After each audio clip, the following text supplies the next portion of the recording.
former finance minister. And we are yet to see the Attorney General also prosecuted. Now, if the special prosecutor goes to court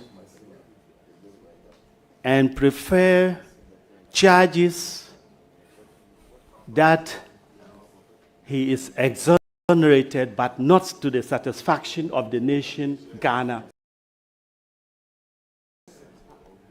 and the Attorney General, what happens to the law of double jeopardy? Must he go free, or you go back and prosecute him? Thank you. Thank you, Mr. Chairman. I do not think that the law supports prosecuting one person on the same transaction twice. So once the person is prosecuted and acquitted on that particular transaction, that should be the end. And I don't think it would be lawful for anyone to start another prosecution in respect of the same transaction. Thank you very much, Mr. Chairman. Last question.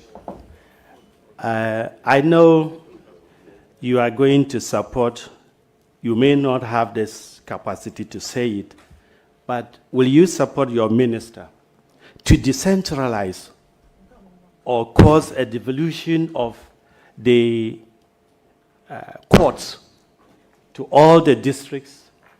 And I tell you something, we need an appeals court and the northern regions to be in the northern region and not to be anywhere, any other place. Will you support the minister to do that?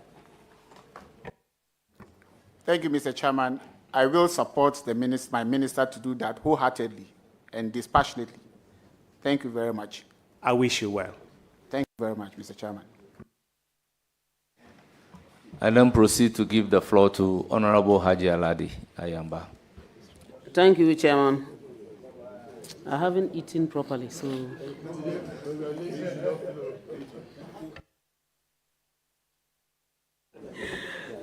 Okay, my brother, congratulations.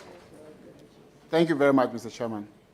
I have observed one problem about most of the courts, especially, let me just generalize that our northern sector, especially the Upper East. I have observed that our courts, an individual could be sent to court even 10 times, and it is that the judge has not come. The judge has not come. You are going to work with the Attorney General.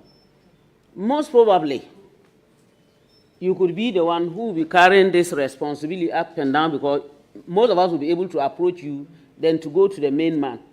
Will you suggest to him to ensure that at least lawyers, and for that matter, judges, are posted to basically, as you say, all the districts, and that we ensure that they have accommodation so that they don't run away, to enable us do justice to the justice system? Thank you, Mr. Chairman. My minister has an elaborate plan to reduce the challenge you have just mentioned, and I would definitely be in support of it in full, that such problems don't exist or do not become very frequent. Thank you very much, Mr. Chairman. Thank you too, and I wish you well. Thank you very much. I will give the floor to Bafo-Ewa, Honorable Bafo-Ewa.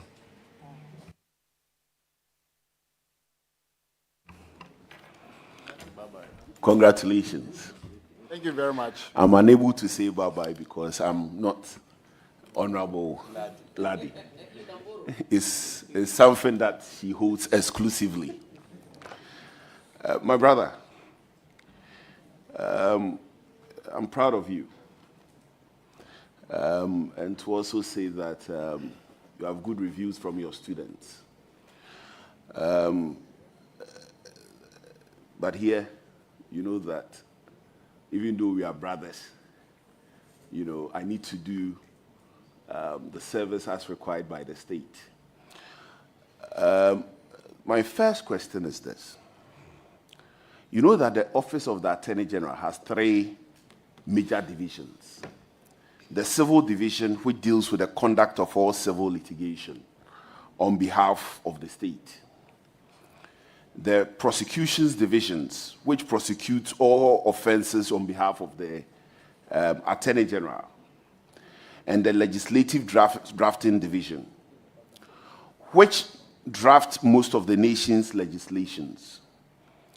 With your background, which of these divisions do you think you will be able to competently assist your boss? Thank you very much, Mr. Chairman. Question, let me do a bit of correction. The Prosecution Division prosecutes on behalf of the Republic, not on behalf of the Attorney General.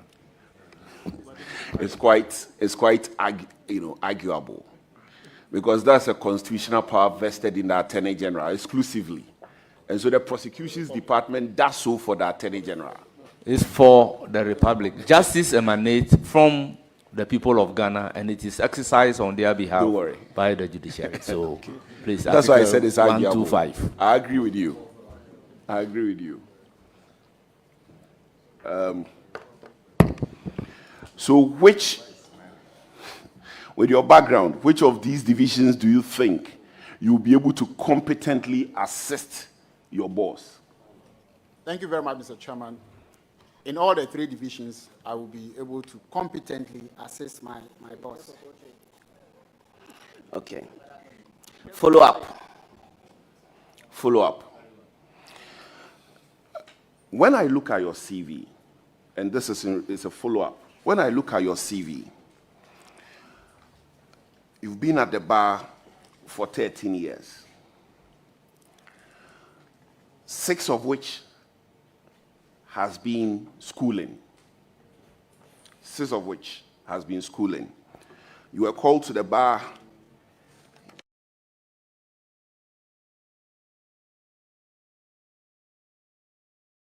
in 2011.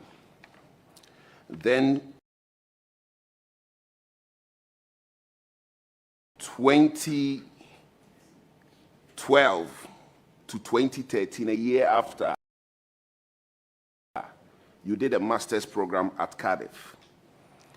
Then, a year after this master's program, you did another master's. So that's 2 years. Then for 4 years, you did a PhD program. So 6 out of the 13 years, you have been studying.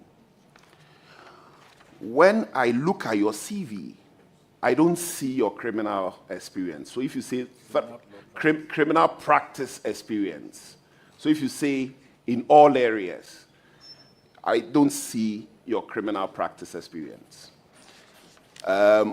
So can you please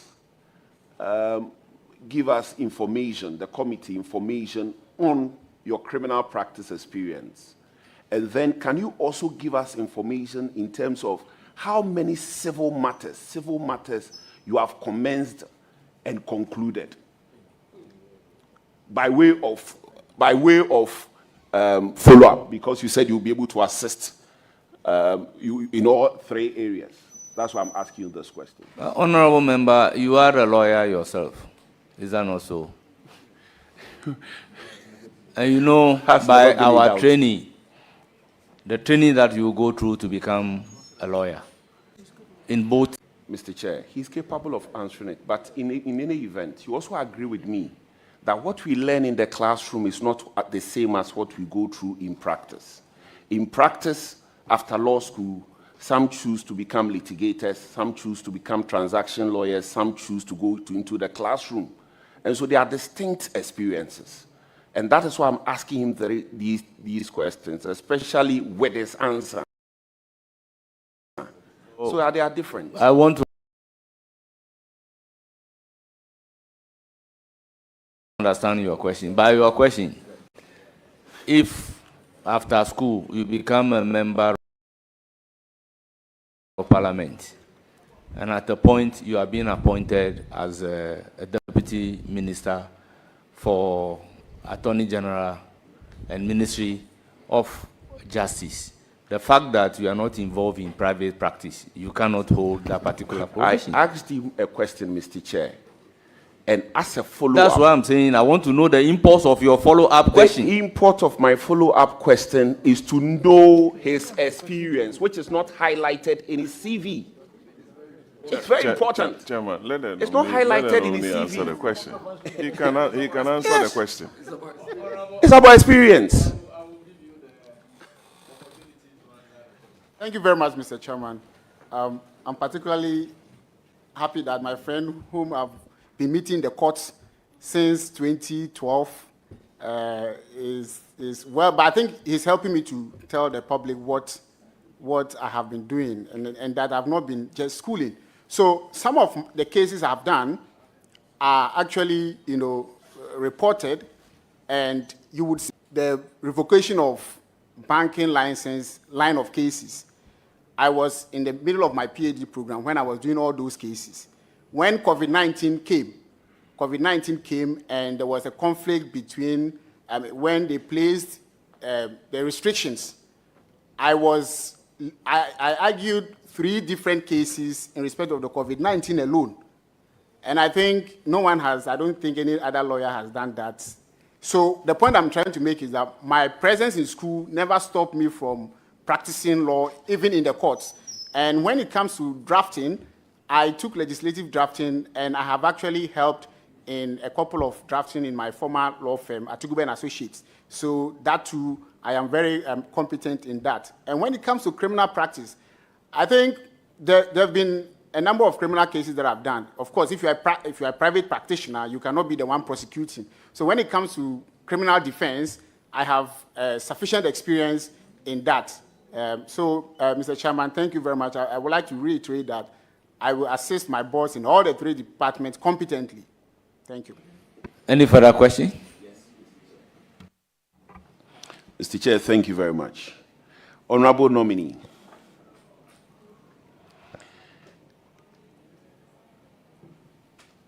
A fortnight ago, you were on Joy FM's news file. And I stand to be corrected as to the date, but there was a discussion relative to the nolle prosequa that was filed by your prospective boss. And one of the issues that came up on the program had to do with the existence or otherwise of a memo. Your comment was to the effect that you've seen an evidence of the existence of the memo. Do you still stand by that comment? Mr. Chairman, I stand by the comment. As a follow-up, can you produce a copy of that evidence to this committee? Thank you, Mr. Chairman. I'm unable to produce that copy from where I am. My current status will not allow me because I do not have custody of the evidence, and I'm unable to produce it. However, if you approve me and I assume the official capacity, why not? Okay. So, by your answer, you saw it to the extent that you can only see. Be asking your 3rd question. Okay. You are not entitled to 2 follow-up questions. Mr. Chair, very respectfully. Yes. Considering how important this matter is, I pray that you grant me leave. Leave is hereby not granted. Okay. Don't worry. So, from your answer, it is obvious that the evidence you are talking about is in the custody of the Attorney General, and that is where you saw it. Thank you, Mr. Chairman. It is in official custody. Now, as a follow-up, you have not sworn an oath of secrecy. That is your last question. Sure. Your appointment is yet to be approved. You have not sworn an oath of secrecy. You've not sworn an oath of allegiance to the Republic of Ghana or oath of, duty, office.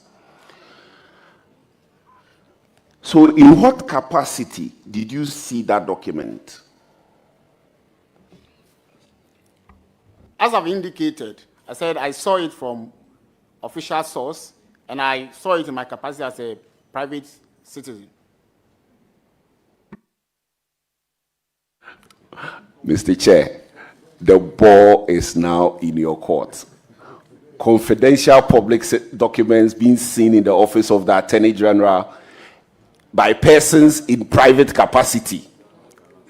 No further question. Very well. I'll proceed to give the floor the to distinguished Honorable Patrick minority leader Yabuama. is here to finish it.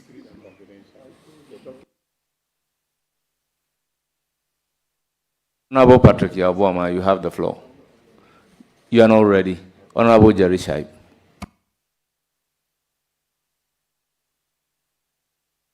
Thank you very much, Mr. Chair. Justice Srem-Sai, congratulations to you. Thank you very much, Mr. Chairman. So it looks like we have our professor here, and I'm a senior, he's a senior, and you are going to the Attorney General's department. I actually wish you very well.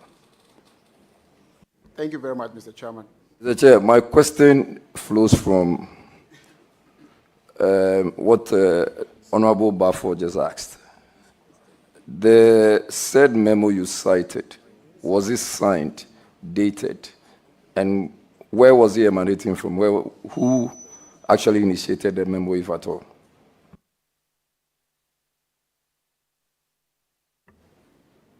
Thank you very much, Mr. Chairman. What I saw is an electronic trail of the memo. Thank you very much. I asked if it was signed, dated, and signed. Signed, dated, and referenced, sorry. So an electronic memo may not have the signature, but like I said, I saw an electronic memo of trail of the memo. Thank you. Mr. Chair, there is a follow-up to this.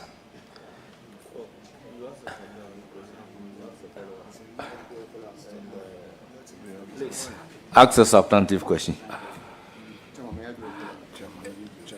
If you've dealt with criminal matters, do you think that one of the advices you'd propose or suggest to the Attorney General is for a lawyer to file a notice of appearance in a criminal matter before representing a client or a suspect?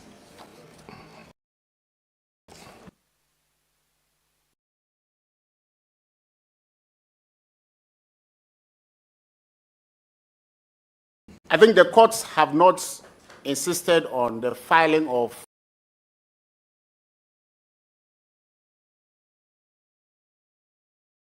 notice of appearance when it comes to criminal matters.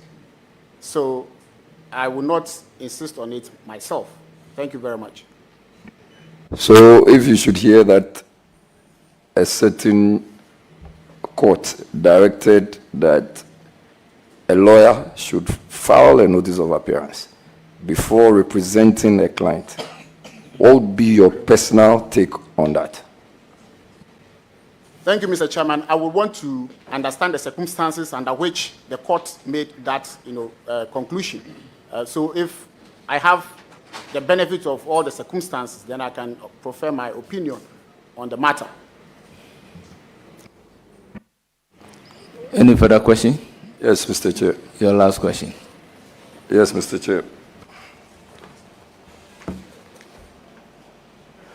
I perused your CV critically, and you've done well with issues of human rights.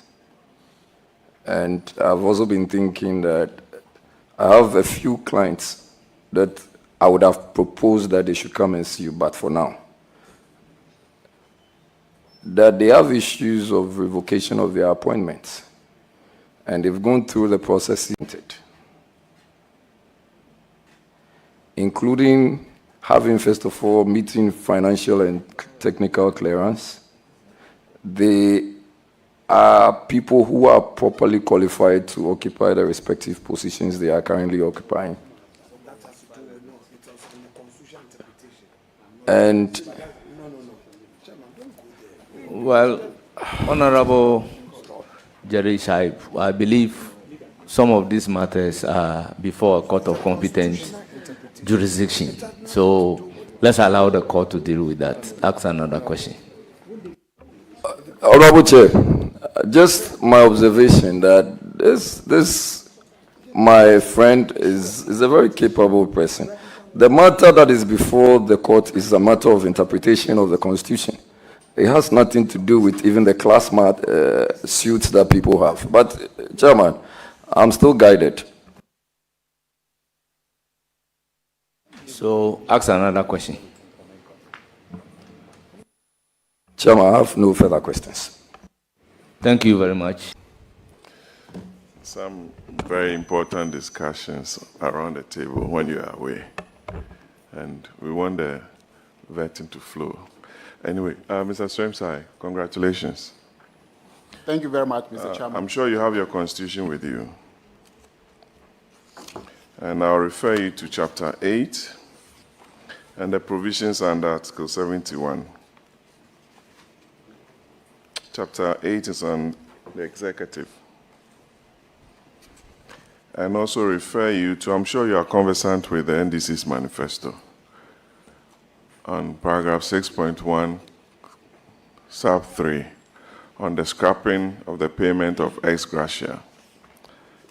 I want to ask you a question. I want you to give us your take on something. Are you with me? Okay. The entire Chapter 8, the provisions under Chapter 8 are entrenched provisions. If you read Article 2901F, deals with the entrenched provisions, especially under Chapter 8. The President is proposing to scrap the benefits of beneficiaries listed under Article 71, which we term the ex gratia. What's your take on it, especially when those provisions are entrenched provisions? Thank you very much, Mr. Chairman. There are a couple of ways by which the ex gratia could be dealt with. As you indicated, one could be the amendment of the Constitution, which will require a referendum. So that's just one. When you read Article 71 critically, you would see that the Constitution itself doesn't prescribe any particular formula for determining the emolument and entitlement of the class of persons there. It only says that the committee will determine that. Now, it appears over the years, the committee itself has been using some formulas. And I think last year, for instance, they actually wanted to extend the persons who will benefit, and the Supreme Court, stopped that from happening. Now, from where I sit, what I see is that it is the committee's recommendation, which is usually the problem. So that could be resolved by, one, you could pass a legislation, an act of parliament, to prescribe the formula. So, for example, you could pass a law to say that that committee could only recommend any increment based on the success of the economy, maybe GDP. That is just one. So there are so many ways of doing it without amendments. Thank you very much, Mr. Chairman. So it will be very difficult for that process to take place within the shortest possible time.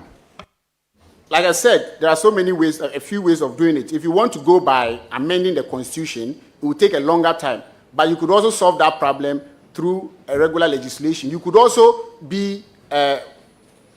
determine what the committee recommends. So if you have a committee, for example, which is saying that we are not going to have any increments in anything that has been awarded, or we even not recommend any payment to that, I mean, that Parliament may approve it, the President may approve that of the Parliament, and the problem will be solved. So depending on the approach you are using, you may take a very short time or a very long time. Well, I disagree with you anyway, but let's make progress. The Attorney General, Dr. Ayine, has entered a number of nolle prosequi, which is within his right as the AG, within his discretion. Nobody can take it away from him. It's within his mandate, without reason, to anyone. But when the Attorney General goes ahead to give some explanation, it opens, or he opens himself up and brings himself within the provisions of Article 296. Do you agree with me on this proposition?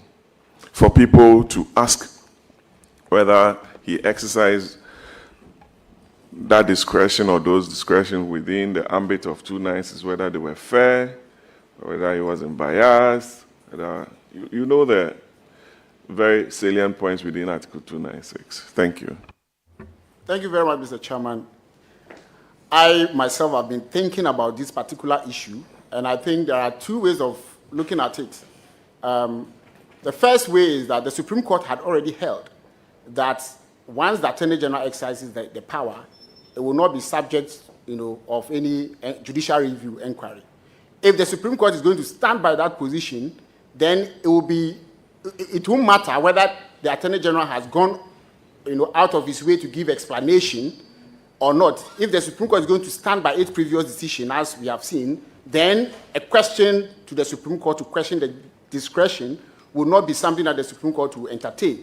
However, if the Supreme Court decides that they are going to vary their position, in other words, saying that you are not bound to give your reasons, but if you give your reasons, then we will also assume jurisdiction to evaluate your reason by way of judicial review, then that is possible.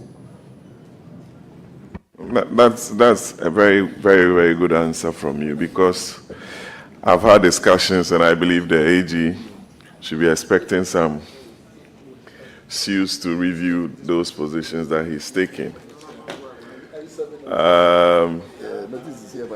Your boss is an ardent respecter of procedure, and I want to find out from you, going to work with him, I know him, the kind of judicial reforms you assist him to undertake at the AG's department towards the justice delivery system of this country. Thank you.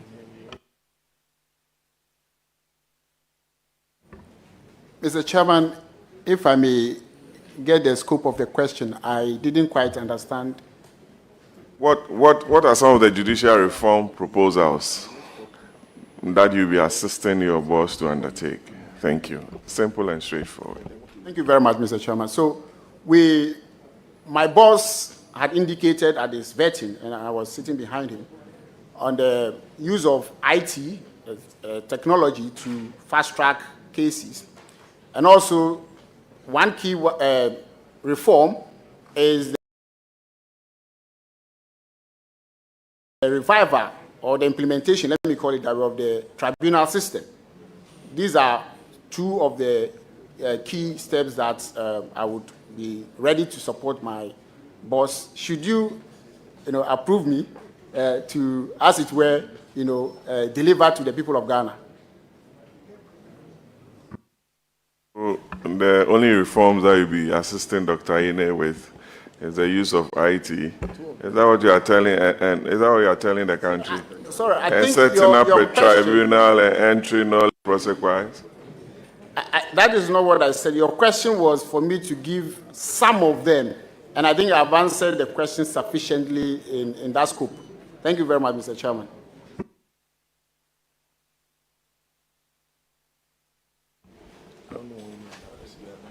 Oh, Chairman. I'm left with one question. One question. Should I remind you of all the questions that you have asked? Oh, Chairman. Professor Kumado wants me to ask a question. So you need my leave to be able to do that?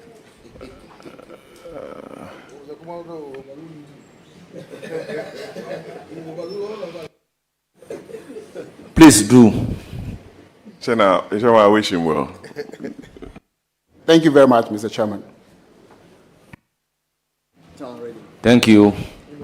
I will proceed to give the floor to Honorable Mahama Shaibu. Let me thank you very much. Justice, congratulations, my brother. Thank you very much, Mr. Chairman. Let's do human rights and then customary law. If you turn to page 5 of your CV, you did some work. I think you presented a paper on the treatment of customary law under Ghana's 1990. Can you share with us what those highlights were?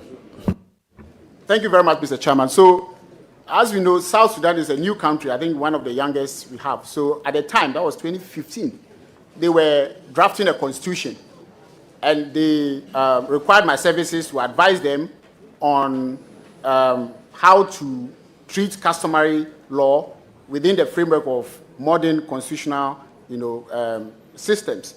So I was there to give them an insight into how we have treated it in Ghana. And it was a 3-day lecture and work. I think we will not have enough time here for me to give the details of the work, but suffice it to say that I helped them to find a way of putting their customary law within the framework of their constitution, similar to ours. Of course, there were some little differences in what they wanted, so that was it. Thank you very much, Mr. Chairman. Mr. Chairman, again on your CV, I'm also interested in this social work stuff. You did something on social care law in Ghana, a case of carers. Tell us a bit about that too. Thank you very much, Mr. Chairman. So, a carer is a person who is taking care of someone who is either very ill or elderly, and because of the age or illness, is unable to perform the regular activities of life.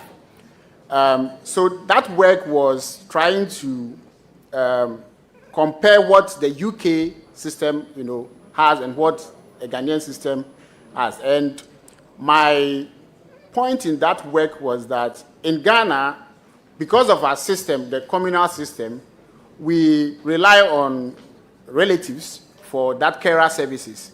While in the UK, most of the times they have to engage professionals. And these professionals are actually paid by the states to provide these services to total strangers. And evidence also shows, some other works also show that persons who are cared for by relatives often recover and are happier than persons who are cared for by total strangers.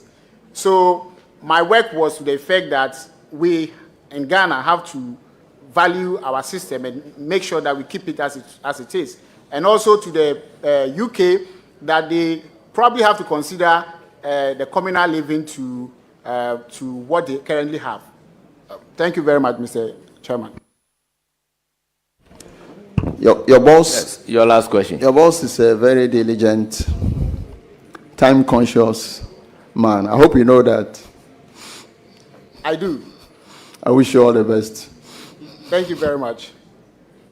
Thank you. I'll give the floor to Honorable Elikple Makurugo. Thank you, Mr. Chair. Congratulations, Justice. Yes, in most cases, our police services get people arrested, and then they give the excuse that they are being investigated. And so they ask the courts to get the courts to remand them. But in most cases, these people in remand stay for long, for years, without them getting to hear their side of story.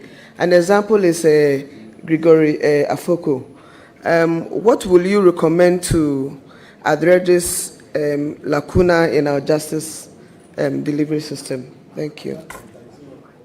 Thank you very much. I think my view on this aligns perfectly with my boss's own view.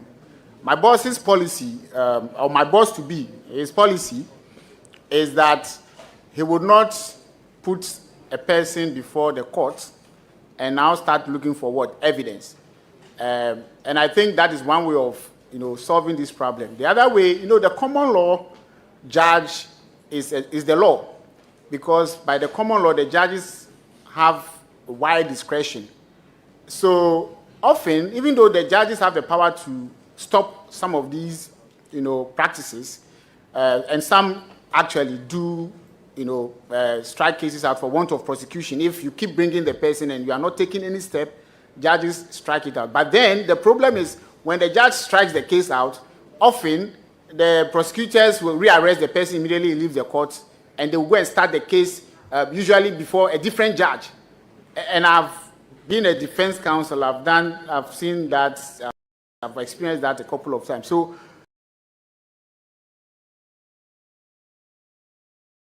I think there can be reform, possibly indicating the number of times that you can take an adjournment as a prosecutor without taking any steps.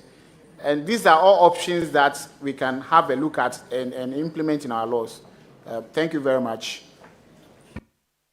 Chair, thank you. Wishing you all the best. Thank you very much, Mr. Chairman.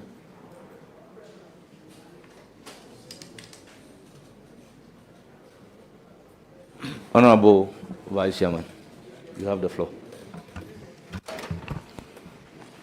Thank you very much, Mr. Chairman. Honorable nominee, congratulations. Thank you very much, Honorable. Since I don't have much knowledge of the law, so I'll give your minister, who is my brother, the best of support. Thank you. Thank you very much, Mr. Chairman. Thank you very much. I'll proceed to give the floor to the minority leader and then the ranking member.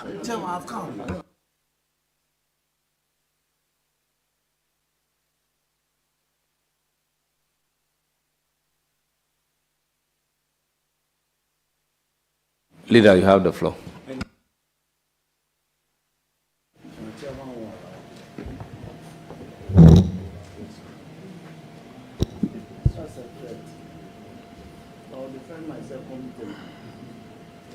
From your CV, you had your PhD abroad. What was your source of funding?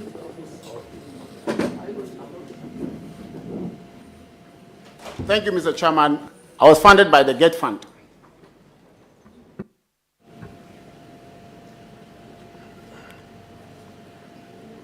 Which year did you apply to the GET Fund for scholarship to enable you study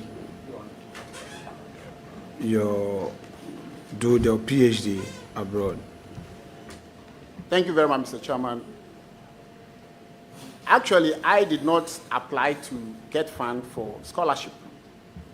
I am one of the young lecturers in GIMPA, on behalf of whom the institute, that is GIMPA, applied to GET Fund to sponsor us. So GIMPA had this program where... Sorry to interrupt you. I want to get the grammar right, the sentence, your sentence right. I want to go with you. Start again. First, did you apply to GET Fund for scholarship? Yes, no. So I'm explaining how I... Yes, I'm saying I needed to get the construction right. So you start again. I'm explaining to you how I got... you are supposed to answer yes, no. Then you can explain. Please, what is the question again, Mr. Chairman? I'm saying, my question is, did you apply to GET Fund for scholarship for your studies abroad, for a PhD, respectfully? Mr. Chairman, that's exactly what I want to say, because if you say did you, it could be that I personally applied or it was applied on my behalf. Don't worry, let me clarify. Let me take it easy. Very well. Take it easy. Oh, You are not under cross-examination. Take it easy. Did you personally apply to the GET Fund for scholarship for your PhD? Yes or no? Thank you very much, Mr. Chairman. I applied to GET Fund for scholarship. Which year did you apply to GET Fund for the scholarship for your PhD? It was 2017. When in 2017 did you apply? I think it should be June 2017. Either June, August because it was granted in September 2017. When you put in the application, were you invited for interview, and what was the basis for your application to get fund? Mr. Chairman, that's exactly why I wanted to explain how the scholarship. So, GIMPA had a program where they sponsor young lecturers to go and acquire, PhDs to come and enrich the institute. I was selected by GIMPA for that, scholarship. So when the time came for me to apply, GIMPA actually wrote a letter, and I think it was Professor Bonzi Simpson, who was then the rector of GIMPA, who personally wrote and forwarded the application to Get Fund. So I never had any interaction with Get Fund. I did not appear before any Get Fund, and I did not know anyone in Get Fund for that matter. And this was in 2017. I think it was August, July, August, thereabout. So you didn't need to know anybody, but you needed to qualify by merit, correct? Definitely. And you benefited as a citizen of the Republic, correct? Definitely. Irrespective of your party colors, correct? Well, definitely. Yes, please. I mean, our minimum honesty is very important. Now, Chairman, once you were... I believe the honorable ranking member is not questioning my my integrity by putting honesty in the question. I just hope that. Thank you very much, Mr. Chairman.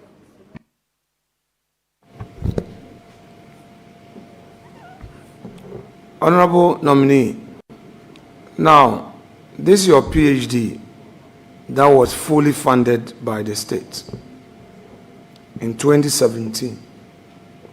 And according to you, you earn it by merit. According to you, again, the states saw your promise and your potential as a young lecturer and gave you the opportunity to study. And in fact, you didn't need to know anybody at Get Fund, and you didn't need to show party colors before being given the opportunity. Tell us how much it cost the state. Thank you very much. I can't recall exactly, but it's one of the school I was in actually is one of the expensive schools, and I think we're paying a bit over, I think, 20,000 pounds per year. That is tuition alone. I think that is... All right. So let's stay there a bit. So now,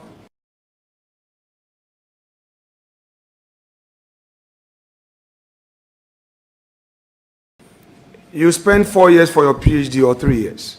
It was 3, but COVID took 1 out, so 4. Let's say for 4 years. So now, Get Fund took care of your tuition, your accommodation, and also your living expenses, correct?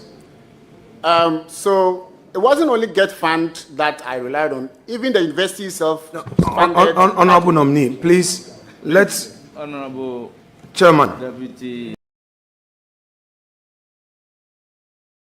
Minority Leader, please allow the nominee to, Honorable Minority Leader, allow the nominee to answer the question. Chairman, with respect, I do not want you and I to be seen in the public eye exchanging. It's my duty as ranking to help him to stay on the question. My question is on Get Fund, and I'm specifically dealing with Get Fund. Respectfully, I'm asking you on Get Fund. If you are done with Get Fund, you can deal with other matters. So let us stay on Get Fund. You've mentioned the tuition fees, which you are saying that at least it was 20,000 pounds per year. And you are saying also that your school was one of the expensive universities, which the state still had to bear. I want to know from you, apart from the tuition fee, which however expensive it was, the state, Ghana, paid, the living expenses, did the state also pay for it? Mr. Chairman, if I may be allowed to, without interference, to explain. Please, because please do. It looks like there must be some explanation. So, you spend, all manner of expenses come up. No. And I'm saying that apart from Get Fund, which obviously could not cover every expense of the student, the school itself has scholarship, especially when you're in the PhD program. It involves research, traveling, so many expenses which Get Fund cannot even, or would not even have in contemplation, or even you, the student, may not have in contemplation application. So the point I'm making is that in as much as Get Fund sponsored me, which I am, of course, grateful for all the Ghanaians who have paid taxes to invest in my education, I am grateful for that. The people of the United Kingdom, through their taxes as well, contributed to that project. That is all I'm trying to say. And of course, my family also contributed to that. Thank you very much, Mr. Chairman. Honorable Nominee, so Get Fund, in addition to the tuition fee, provided you funding for your living expenses, correct? Correct. Now, Get Fund also paid for your accommodation as part of the package, correct? Correct, Mr. Chairman. Now, let me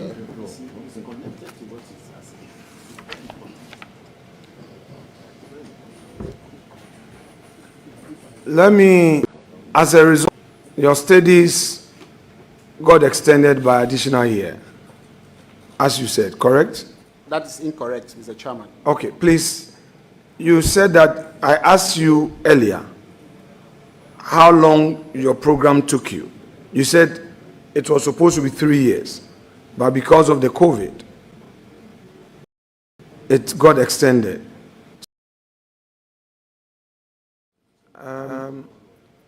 Honorable Nominee, so what number of month extension? May I explain? So, in the UK, your PhD may last between 3 to 4 years. So, it was not supposed to be 3 years. I had 4 years to conduct my research. Out of that 4 years, what I meant was that I would have finished in the 3rd year, but for COVID, but I was still within time. So I was not, I didn't apply for any extension, neither did I have any extension.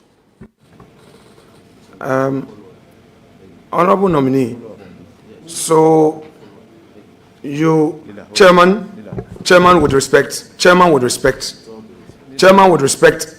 if my opportunity to ask my questions will be interrupted. The Ghanaian people have had problem with the way we did our things. It is not this time that the chief whip will be applying for, I want to do a follow-up. Let's stop this. We've had a smooth 2 days where the chair, your deputy, stood his ground. What is this interference that he needs to do follow-up? If he wants an opportunity for himself, I'm ready to say it's not acceptable. Honorable Leader, you know, we recognize a follow-up question.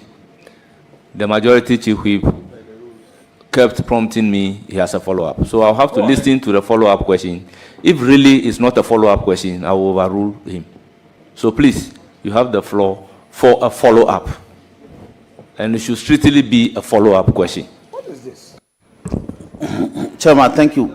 Chairman, with all due respect to the minority leader, what is this nuisance? Anyway, so my follow-up. Honorable Nominee, you are conversant with Act 581, 2000. You are conversant with it. And you took advantage. No, it's a follow-up, so we are lawyers. Let me put it in one omnibus question for you. And you took advantage of section 221 of the law as a citizen to apply for Get Fund for assistance as a Ghanaian citizen for your postgraduate studies. That is correct.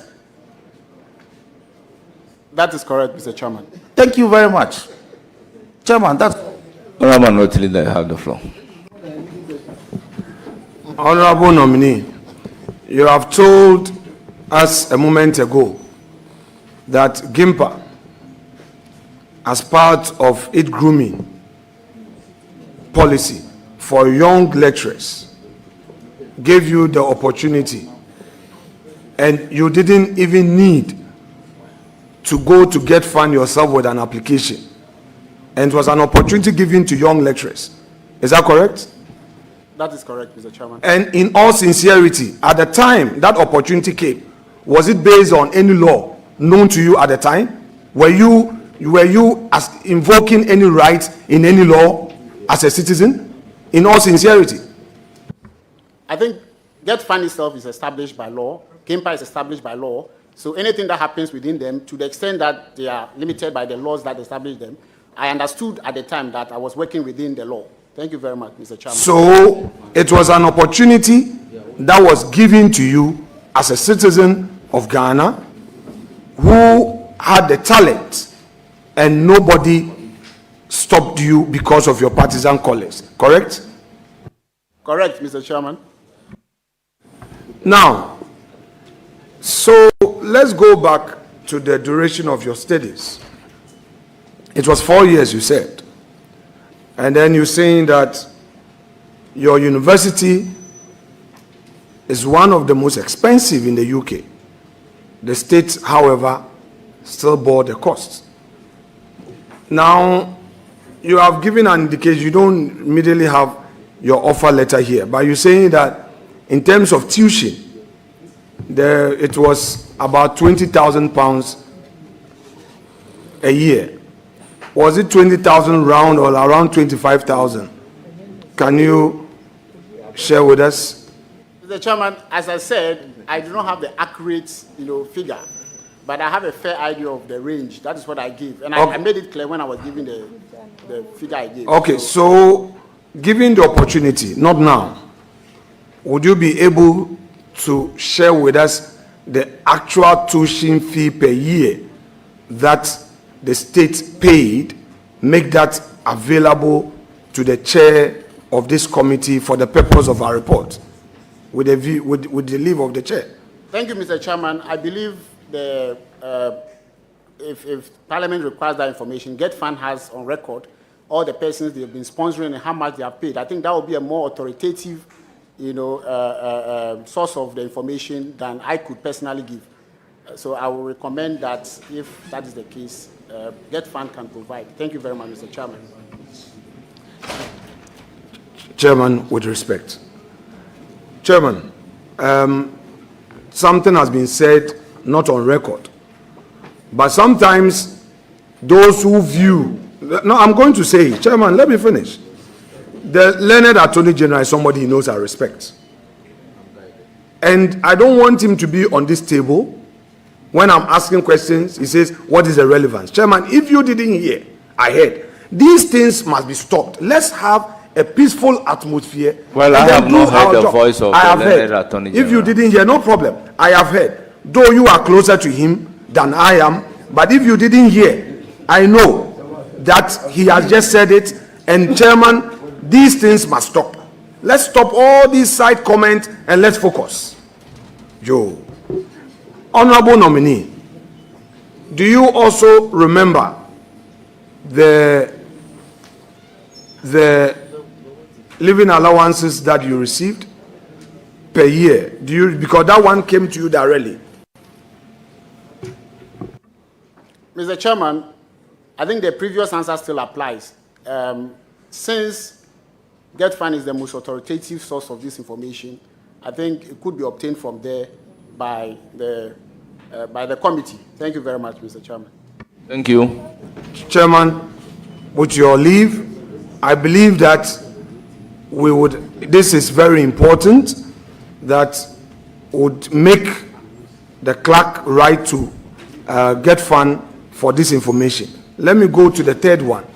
Regarding your accommodation, are you able to share with us how much you received per year for your accommodation? Are you relying on your previous answer? So we make a composite application Exactly to get so, fund. Mr. Chairman. Very well. So, Chairman, we would have 3 issues: living expenses, tuition, and accommodation for get fund to furnish us, to enable us have it in our report. Now, Honorable Nominee, we also have here your studies at Harvard Law School, Cambridge, US, August 2013 to May 2024. Was it also financed by the state? Thank you, Mr. Chairman. My study in Harvard was financed by the Harvard Law School scholarship. Nothing came from the states in my study in Harvard. And it was fully, sponsored. Thank you very much. Honorable Nominee, Cardiff School of Law and Politics, for your Master of Laws. How was this one also funded? Thank you very much. So, Cardiff was funded by George Soros. I don't know if you are familiar with it's an American philanthropist. So he has a scholarship for, it's a global scholarship. They select, I think, 10 or 12 people every year from all over the world, and it's a very competitive, process. I went through it with people from all over the world, including an interview in South Africa, and I came out as one of the 10 people who were selected for that year. So that was the funding, and I must say, it was a very, prestigious scholarship, just as the Harvard Law School scholarship. They funded everything, my travel, everything for me fully. Thank you very much. Did Get Fund fund your travel to the UK and back to Ghana? They funded it. That is the they paid your ticket. Exactly. For you. Let's be clear. Is that for the masters or the PhD? No, it was Get Fund funded only my PhD. The rest were funded by these institutions that I've mentioned. Very well. Get Fund was not part of any of Very the well. other funding. So it is clear. You are now asking of the masters. That is why I step in to do the clarification. Most grateful, Mr. Chairman. So just to bring clarity, 4 issues. Your PhD in the UK, Get Fund paid for your tickets to the UK and back. Get Fund paid for your accommodation for the entire period, 4 years. Get Fund provided you living allowances for the 4 years and paid your full tuition fee for the 4 years. Correct? Correct. Now, you have also indicated that you did your qualifying certificate in law and you have into brackets barrister and solicitor of the Supreme Court of Ghana, 2009 to 2011. That certificate that you are referring to, which came from the Ghana School of Law, on it, is there anything written qualifying certificate in law? So the certificate is actually provided for in Act 32, that's the Legal Professions Act, and that is how they described it in the law. And I think in the description in the, I don't quite remember, and I don't have it here, but it's also stated on the certificate as a qualifying certificate to practice law. Thank you very much, Mr. Chairman.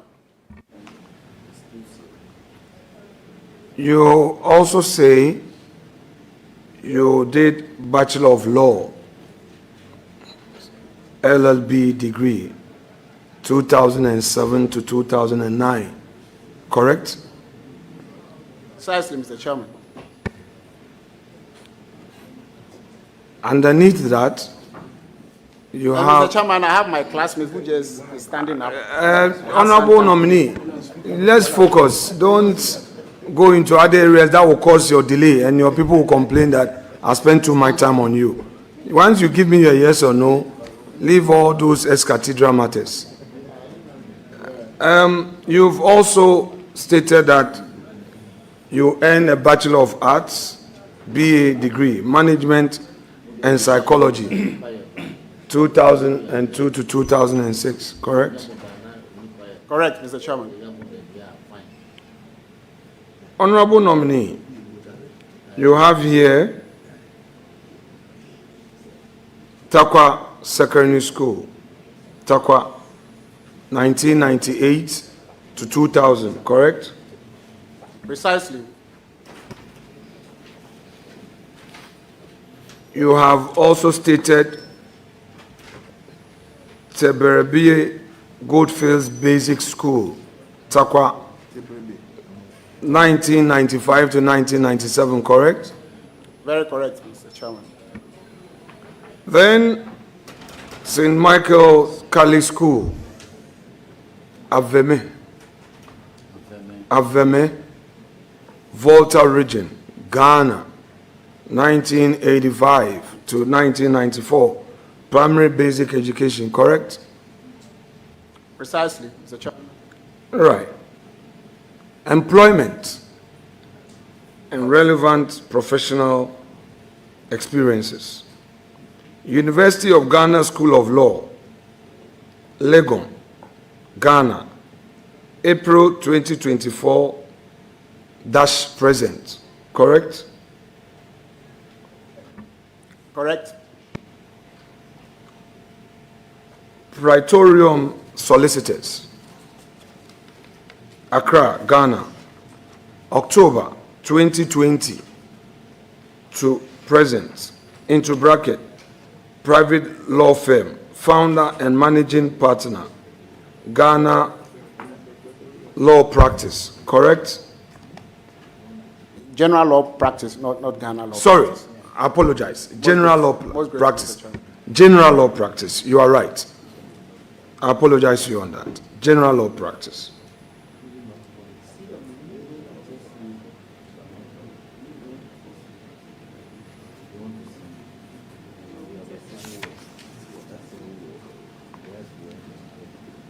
Now, share with us where you did your service and what you did for your service. Thank you very much, Mr. Chairman. I did my national service in 2007 at the United Bank of Africa, UBA. That's where I did my national service. Do you have your CV with you? I have it with me. You have it with you? Please refer to page 3 of 6 of your CV.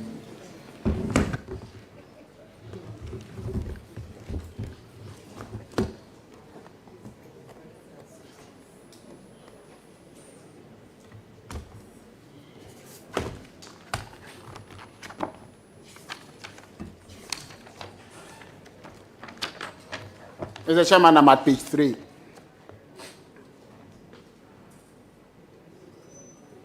Is there anything you would want to say in respect of your national service?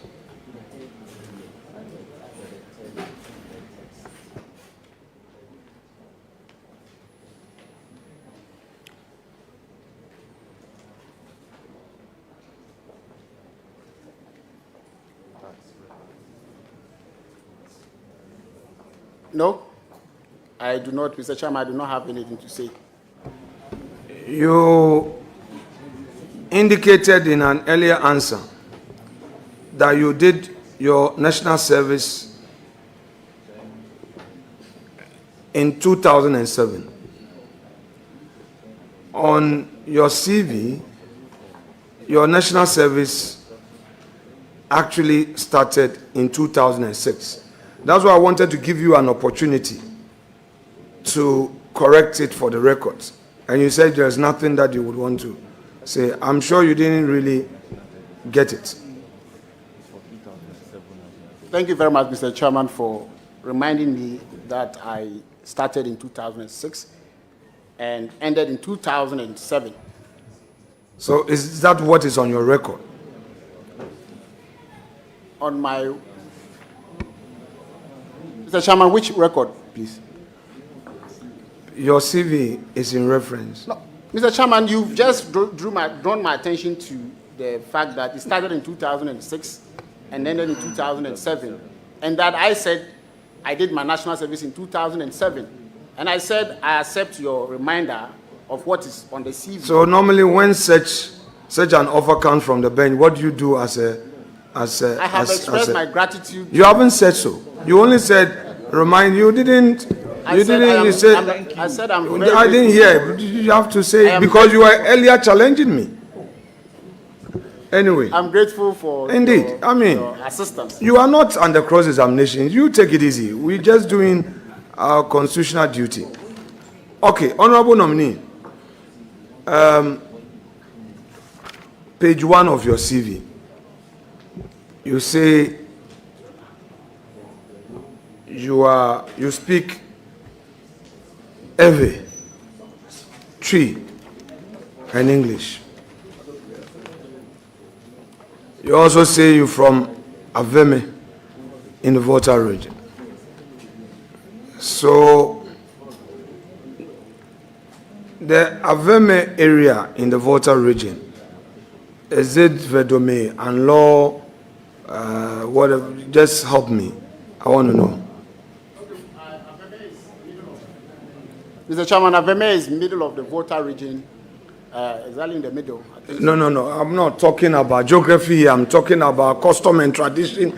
And, unless you don't go home. But which parts do you, because I've had some education from my tribesman here. And I know that in the Volta region, there are different, sub-tribes. So I want to know, if you say you are from Aveme, Mr. Chairman, can you talk to the chief whip? I can take it on a lighter note, but he easily gets emotional. So if he's introducing this, you should stop. Where do you belong? If you say you are from Aveme, what should we, are you an Anlo man? Are Aveme people Anlo people? Yes, we've heard you. We know. I'm an Ebe. Yes, in the Volta region, they speak Ebe. You are an Ebe, I know. But your sub-tribe, I want to know from you whether you often go home and you know. Because I have asked mine and I know. Pardon? So it's your sub-tribe Vedome. That is so. Yes, so say it. How have you gotten yourself immersed into the culture of your people? I have lived among my people for a greater part of my life. I visit my people, and as you can see from behind, my chiefs are here with me. Don't go there. Don't go there. You deal with the issue. They being here is neither here nor there. You deal with the culture. No, I want to know what exactly you mean by how I immerse myself in the culture. I would be very grateful if you can guide me on that. All right, sure. I will guide you.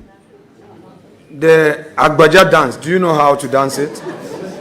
We dance in my side of the Volta region. We do not dance Agbaja. We dance a couple of them. We have Akpi. Do you know Akpi? Then we have Bobobo. I believe you know Bobobo. So, honorable nominee, we are here to learn about our country. Kindly demonstrate the Akpi dance a bit, just for a second.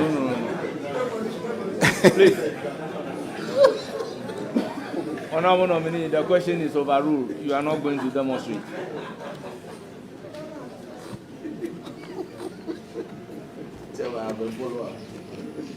Chairman,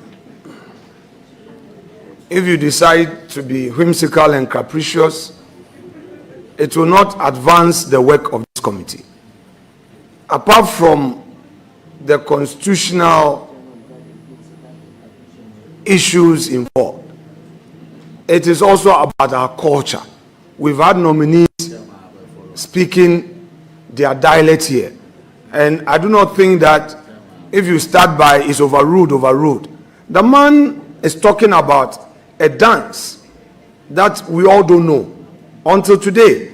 If anybody had asked me in the Volta region, as part of our culture, what are the dances, I would have said Agbaja and Bobobo. Today, he is enlightening me and others. And I'm saying that he should demonstrate it just in some 30 seconds. And you saying that, you know, you are disallowing the question.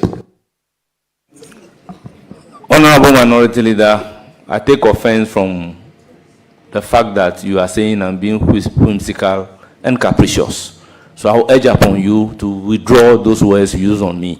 Chairman, I will stand by overruling the question that you are not going to demonstrate any dance. You were whimsical and capricious in the way you overruled my question. I will not withdraw. You would not demonstrate any dance. This is not a demonstration forum. This is appointment committee. So I insist that you withdraw the word that I'm being whimsical and capricious. Chairman, I will not withdraw. I'm sorry. I will not withdraw. You rudely overruled me. I will not withdraw. I would again ask that you withdraw the word rudely. Chairman, one more time, I will not withdraw. I'm sorry. Will you withdraw? Chairman, I'm sorry, I will not withdraw. Well, to demonstrate to you that I am the chairman for this particular vetting committee, that may be your last question. I will proceed to acknowledge the presence of the following guests. Madam Mary Srem, mother of the nominee. Togui Tam the fifth, tutor of Afenyo, representing Togiga Gazari the fifth, paramount chief of Afenyo traditional area. Upe, Togiga Dagadu the ninth, overlords of Akpini State, Bando. Mamaga Aloglo the first, paramount queen, mother of Afenyo traditional area. Togbi Afari Akoto the fourth, Dufia of Afenyo, Danigba, and Mama Ajuefwe the third, queen mother of Afenyo, Danigba. His Lordship Justice Paul Bafoboni, Justice of the Supreme Court. His Lordship Justice William Atuguba, retired Justice of the Supreme Court. We have Yarapio, Professor Pokwa Atudiwe Atudipari Machi, the third, Professor of Law and Head of Public Law Department, University of Ghana, School of Law. We also have Professor Kwamijan, Professor of Law, University of Ghana, School of Law. We have Honorable Commander retired Steve Obimpe, former Minister and former Member of Parliament of North Dani constituency. We have Mr. Mauto Agbavito, Regional Chairman of the National Democratic Congress, Volta Region. And we have Reverend Father Emmanuel Mary Srem, Parish Priest, St. Agnes Catholic Church, Dodowa. You are most welcome. I also recognize the former Attorney General Marietta Brew upon the legal Marietta Brew, the legal advisor to His Excellency the President. You are all most welcome. Honorable nominee, you are hereby discharged. You hear from the committee. Thank you very much, Mr. Chairman.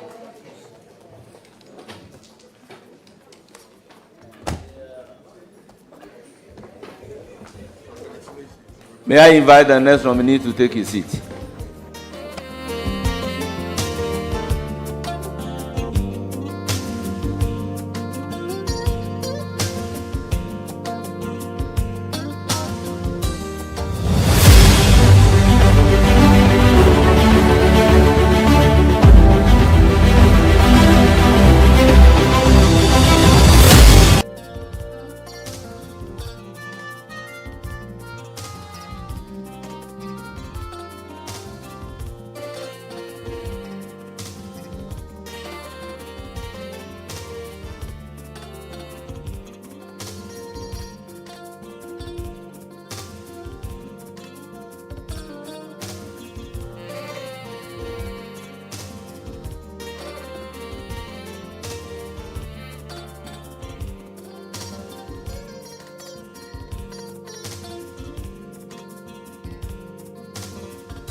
some key members of the NDC who were standing trial for some issues. You know, he held a press conference to explain why these matters were discontinued.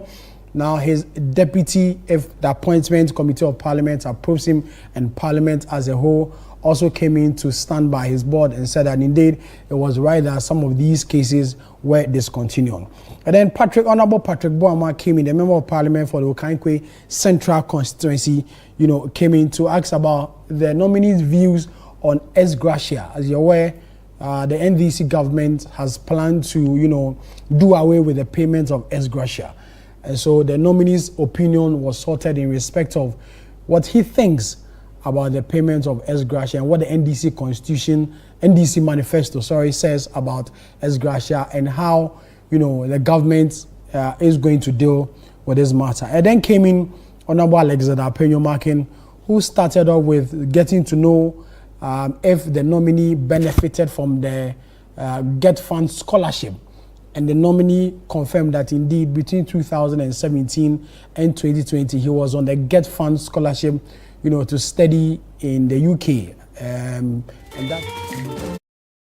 Afenyo-Markin, minority leader and ranking member of the committee, wanted to find out if other expenses or living allowances were also paid by the state, because the gentleman was, or the nominee was under a government scholarship, which is a Get Fund scholarship. And then he answered those particular ones. And then some other issues came up, and it was in the middle of these questions by the minority leader that he had some few altercation with the chairman of the committee, and the chairman asked him to end his questioning. And then that's how, the vetting of Justice Srem-Sai came to an end unexpectedly. Everybody thinks that when Honorable Afenyo-Markin takes, the stage, it will be long. The questions will keep coming, but because of the chairman's intervention, the vetting, ended, not what a lot of people were really expecting. So next, we're expecting the Member of Parliament for the Bole Bamboy constituency, Honorable Yusuf Suleiman.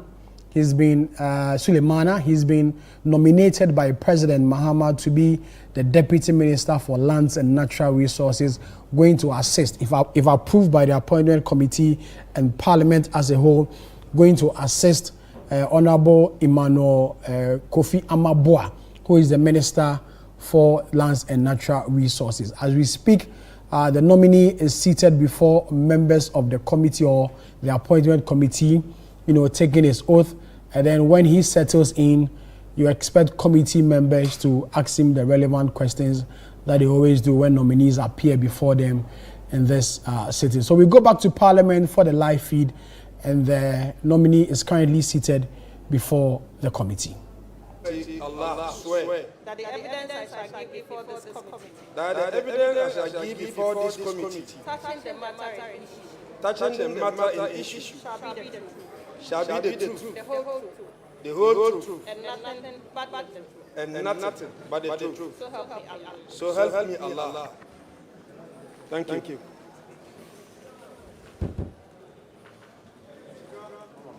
Take a seat. Thank you, Mr. Chair.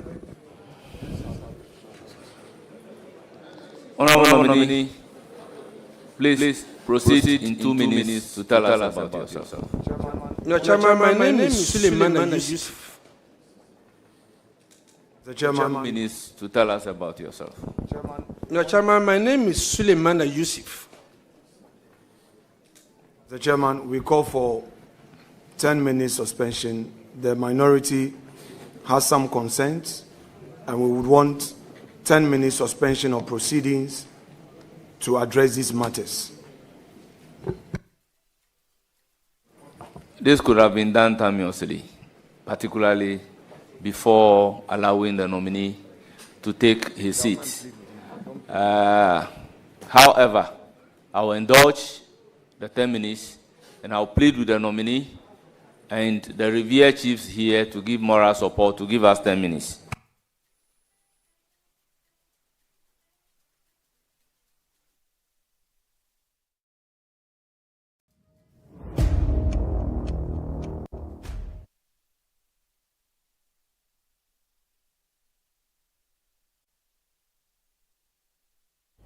Channel 1. Now, the Appointment Committee of Parliament, Just when the nominee was about to, tell us about himself, or more or less introduce who he is, the minority leader and ranking member on the appointment committee called for a break, a 10 minutes break, because the minority has some issues they wish to address. Well, we do not know whether it's going to be a meeting of the minority only or the entire committee. And so he's called for a 10 minutes break so they can address some issues, he considers to be urgent. We do not know what these issues are, but then it is suspected that what just happened some few minutes ago between him, Afenyo-Markin, minority leader, a member of parliament for Efutu, and the chairman of the committee may have, have triggered this short meeting, 10 minutes meeting between the minority members or the entire committee to address this particular matter. That's what we are reading. But then exactly why they are calling this meeting, we do not know. But the suspicion is that the confrontation between the chairman and the ranking member on the committee might have prompted this particular meeting. We'll wait for the 10 minutes, see what the outcome of this meeting will be. And if any of the minority may want to take part in this vetting process. Already some weeks back, the minority boycotted the setting of this particular committee in protest or something. We do not know if history is going to repeat itself in respect of what's happening. But then the ranking member of the committee has called for a 10 minutes break where he wants to have some discussion with, I think, the chairman or the minority members or the entire committee on its own in respect of what really has happened with Lindsay. So you're still watching Channel 1 TV in our live coverage of the vetting of deputy ministerial nominees nominated by President John Dramani Mahama to serve as deputy ministers. The day started with the vetting of Al-Hassan Suhini, the member of parliament for the Tamale South constituency, nominated by the president to the Ministry of Roads and Highways as deputy minister. If it's approved by the committee and parliament as a whole, it's going to be deputy to Governs Kwame Agboja, who is the minister for roads and highways and the member of parliament for the Adakulu area there. Next, we had Justice Srem-Sai, who has been nominated by President Mahama to be Deputy AG and Minister of Justice. His vetting ended just a while ago, but it didn't end well. A confrontation between the chairman of the committee and the ranking, which is Honorable Afenyo-Markin, brought the vetting to an abrupt end. And that has maybe, a lot of people are saying that have caused for this 10 minutes break or this quick meeting between members of the committee or the minority only, or between the chairman and the minority members on the committee. Seated before the committee now is Suleiman Yusuf. He's a member of parliament for the Bole Bamboy constituency, formerly a ranking member on the Trade and Industry Committee of the 8th Parliament. The president has nominated him to be the Deputy Minister for Lands and Natural Resources. That's if the appointment committee of Parliament and Parliament as a whole gives approval to his nomination. And then when he's done, the committee is also expected to vet Yusuf Isaka Jaja. He's a member of parliament for the Ayawaso North constituency here in the Greater Accra region, nominated by the president to be Deputy Minister Tourism, Culture and Creative Arts. If approved by the House, may go and deputize for Honorable Jifa Gomoshe, who is currently the minister for that particular sector. So we await the outcome of this 10 minutes break or 10 minutes, short break where the minority leader or ranking member of the committee, has called for. As to what they really want to discuss, we have no idea about it, but then we may want to assume that the recent confrontation between himself and the chairman of the committee might have prompted this meeting. So we'll go for a quick break. When we come back, we'll bring you live coverage and live pictures from Parliament for the vetting of deputy ministerial nominees.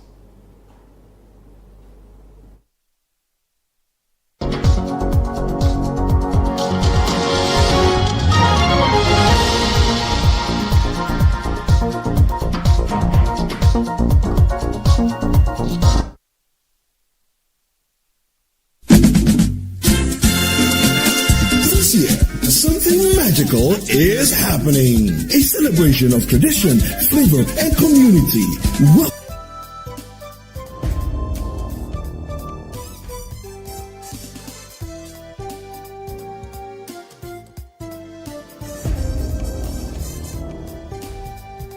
All members, meeting called to order.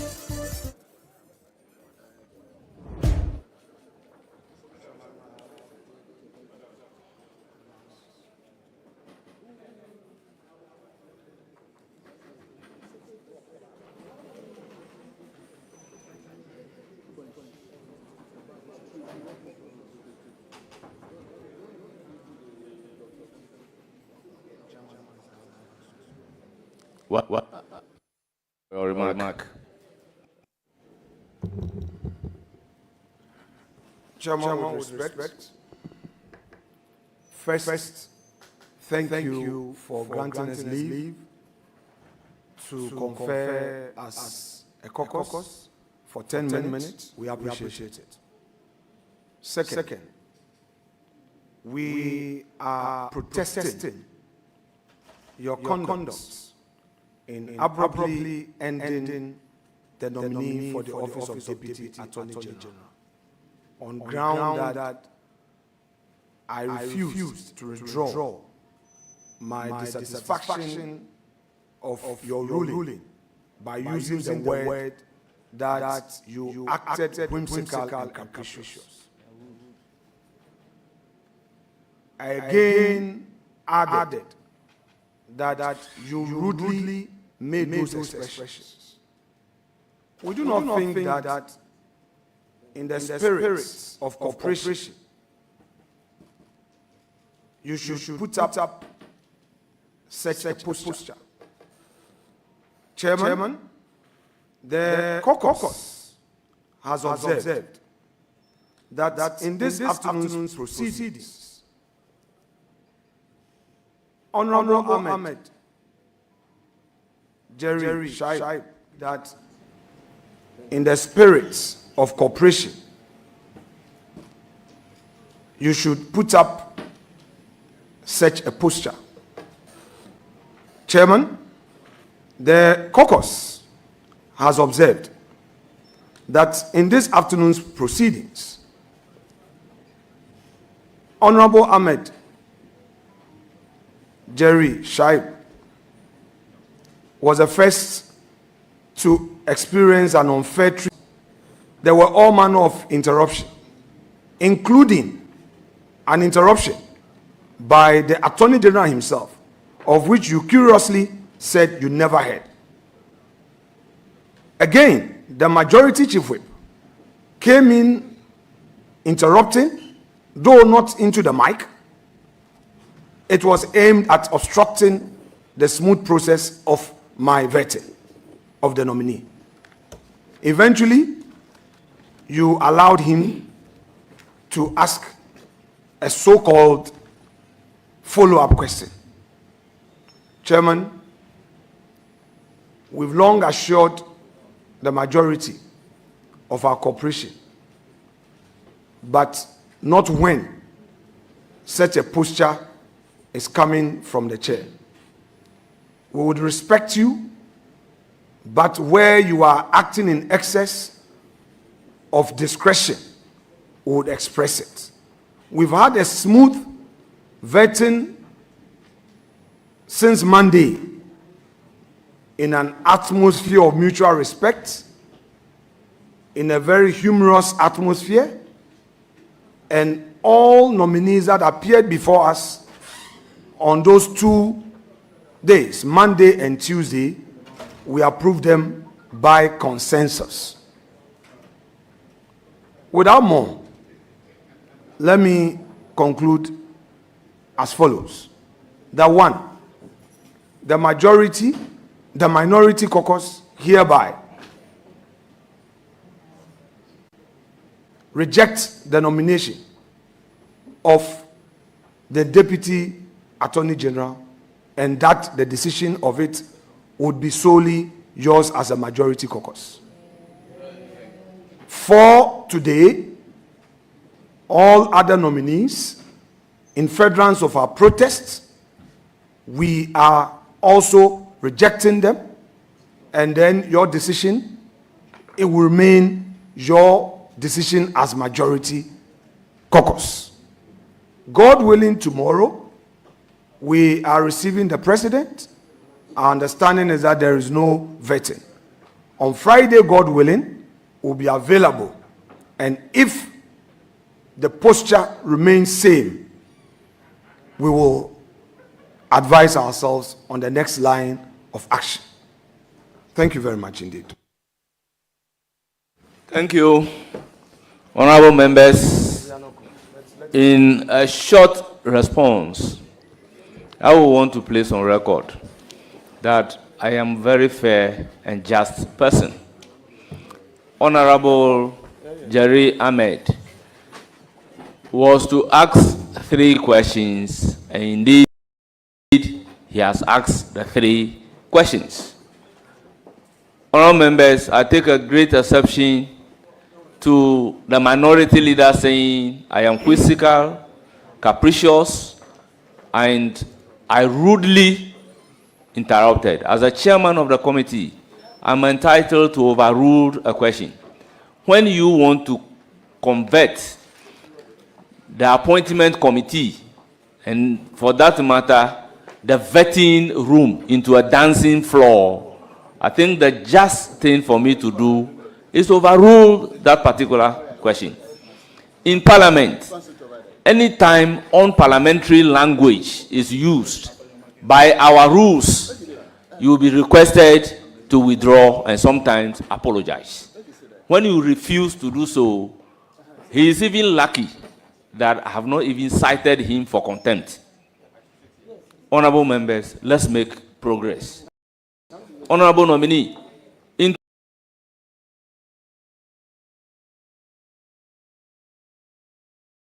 2 minutes, tell us about yourself. Mr. Chairman, I'm grateful. Mr. Chairman, my name is Suleimana Yusuf, born to Mr. Adam Suleimana Salah from Bole, and my mother, Hajia Fati Brahma Kamara, from Larbanga. I am married to Hajia Mariama Abu, who is sitting behind me, and we are blessed with 4 children, 2 boys, 2 girls.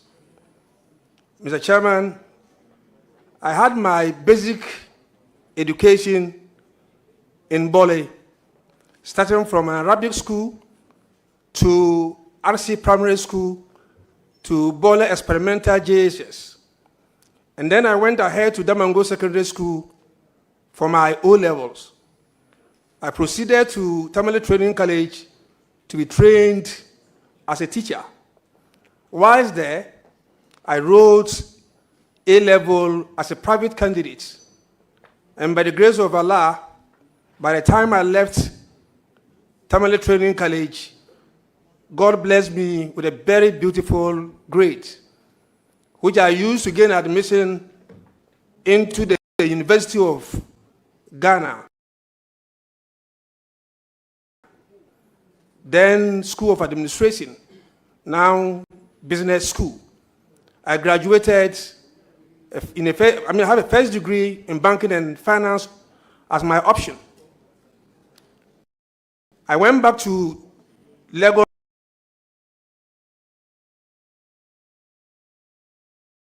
for my MBA in project management. Mr. Chairman, I hold also an MPhil in development finance from GIMPA. Mr. Chairman, as I speak to you, I'm just about ending my PhD program with Nobel International Business School. Indeed, I have submitted my thesis and getting ready for my defense. Mr. Chairman, I worked as a teacher and then proceeded to work with Unibank, the defunct Unibank. From Unibank, I resigned and joined EDIF, now SM Bank. And then in 2016, I decided to do politics. And so I was elected by the good people of Bole Bamboy to represent them in the 7th Parliament. And then again in 2020, they retained me. And then in 2024, I was also retained. In Parliament, I served on a few committees. I served on the Poverty Reduction Strategy Committee. I also served on the Trade, Industry, and Tourism Committee, starting as a member, graduated to a deputy ranking, and ended as the ranking for the committee in the immediate past Parliament. Mr. Chairman, I have also some certificates in procurement management, in PPP, in monitoring and evaluation, just to mention a few. Mr. Chairman, His Excellency, the President of the Republic of Ghana, thereafter appointed me as a nominee, and if this House approves me, his and natural resources.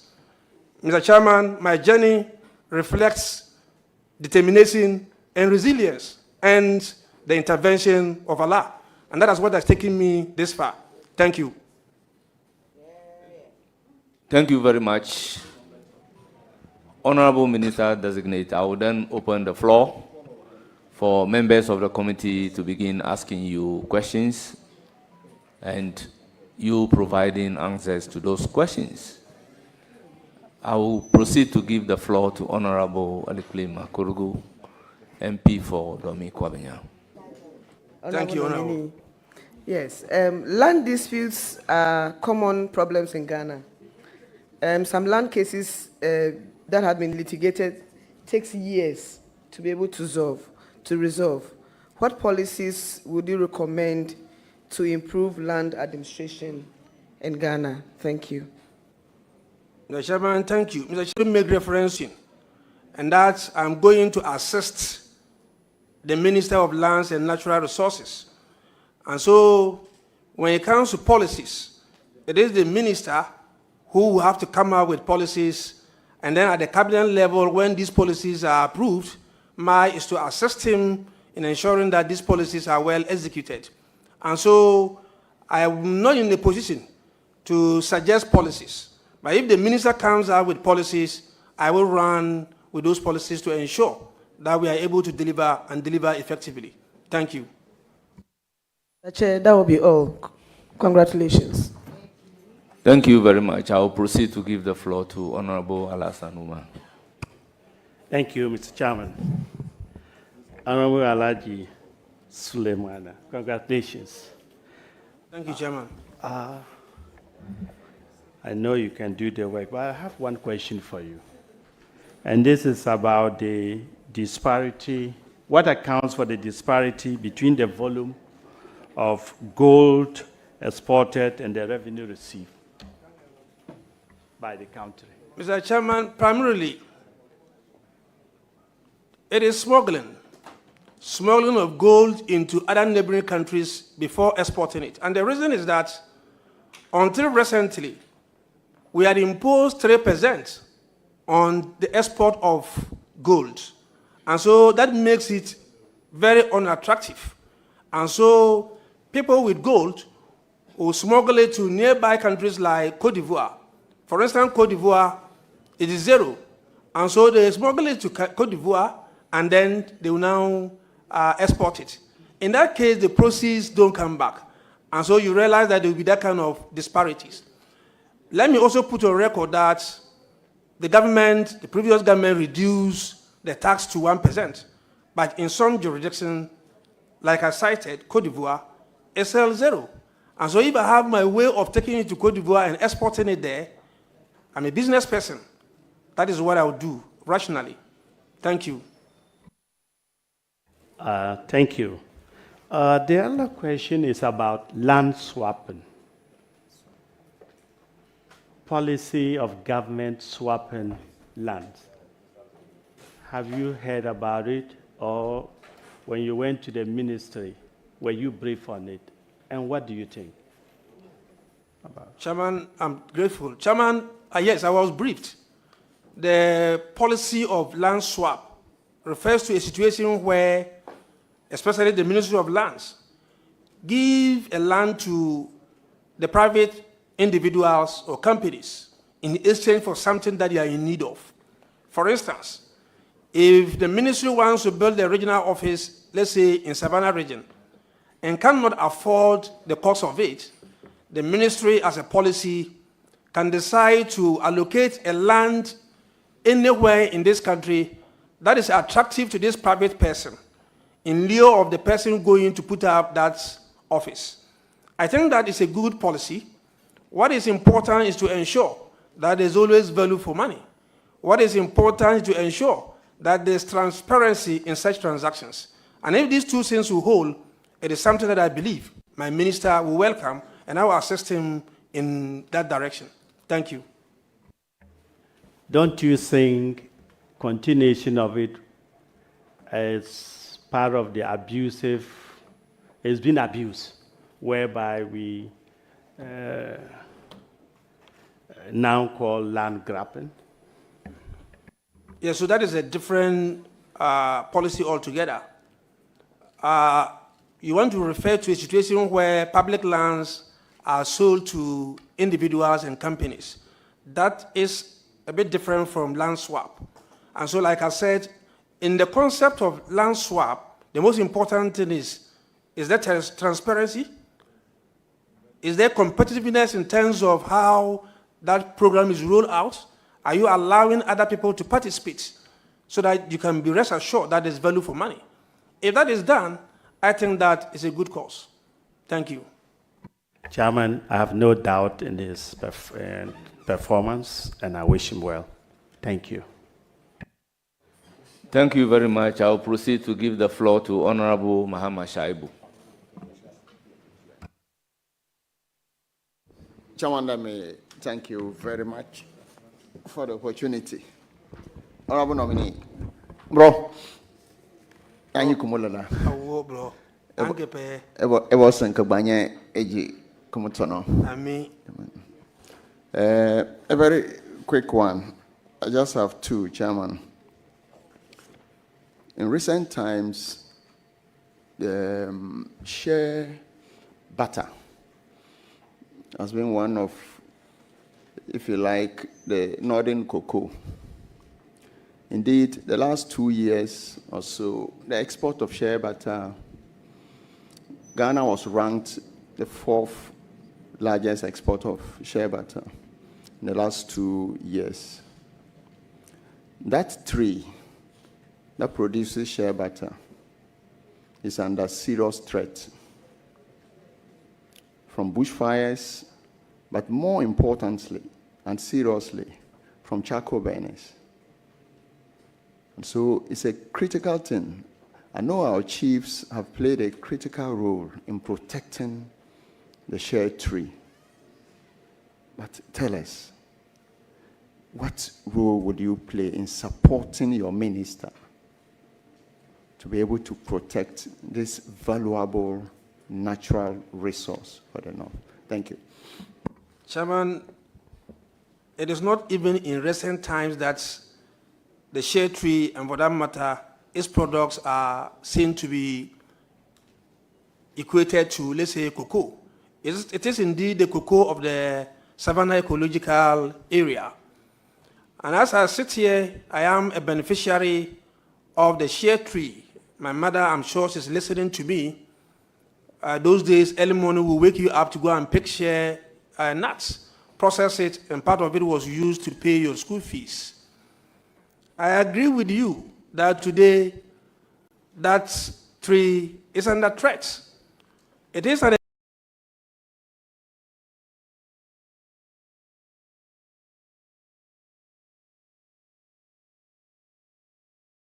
economic tree. It is a tree that all of us must be proud of.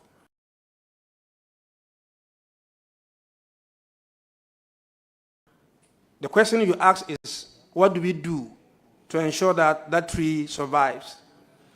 The tree is a wild tree, and so propagating it is a challenge.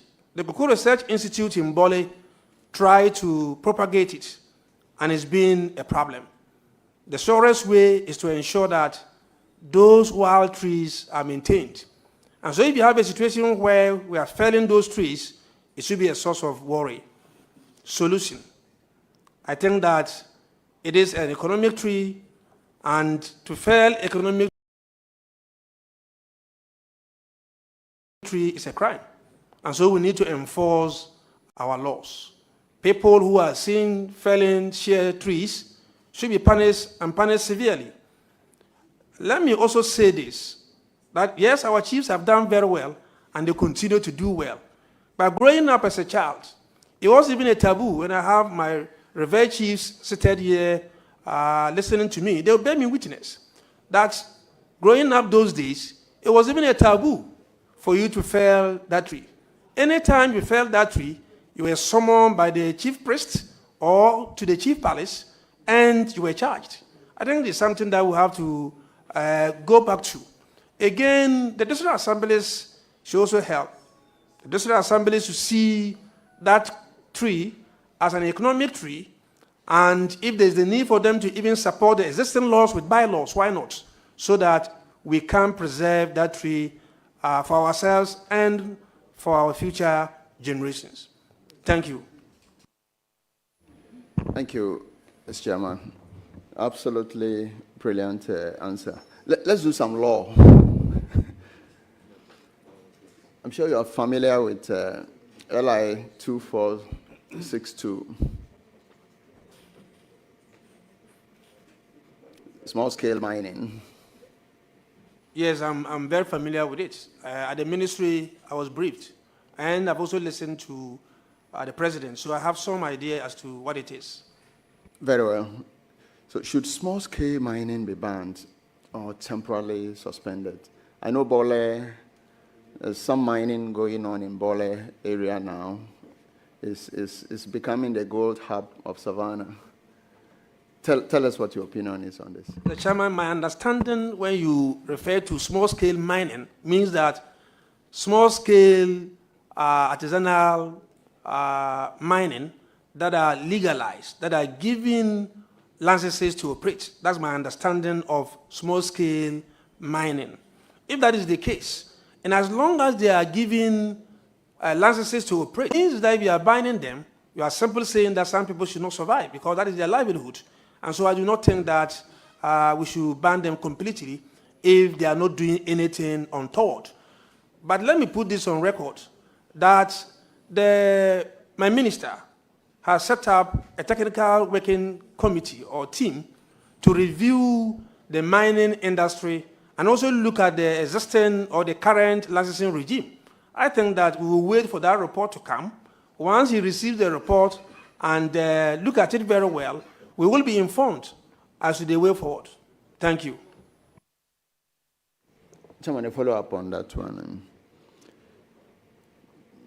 So, illegal is illegal. When you are involved in illegal mining, sometimes the security forces come up to enforce the law.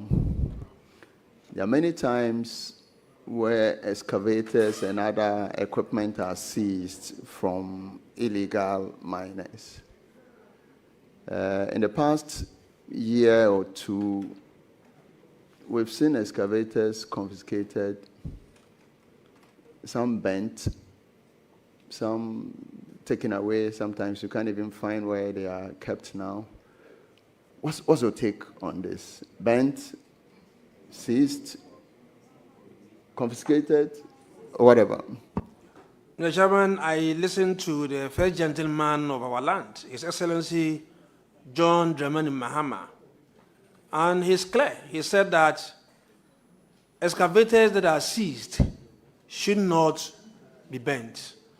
And once the president has spoken, his words has to be enforced. And so I think that going forward, seized excavators should not be bent until he decides otherwise. Thank you. Chairman, my last one has to do with Lands Commission. You know, I'm sure you and I have had some experiences over there. Tell us what you want change, why you want to help your minister change at the Lands Commission. Yes, I was at the ministry, and the Lands Commission people briefed me. And if I were to talk about the happenings at the Lands Commission, it would take us a whole day. We are challenged when it comes to the registering of lands in this country. A long process, and at the end of the day, some people even get fed up and stop the process. One is because they don't understand the process. So there's the need for some thorough education regarding the way lands should be registered. But beyond that, the record at Lands Commission is problematic. And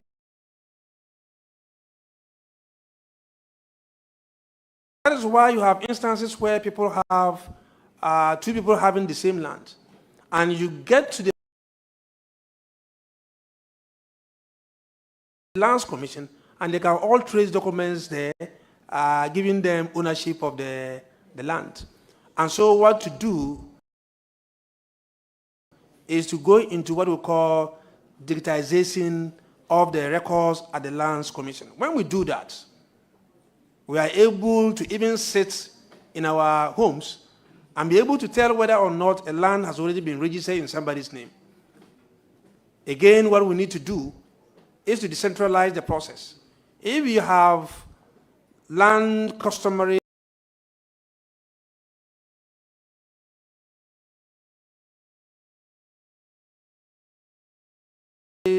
secretariat in all the districts, and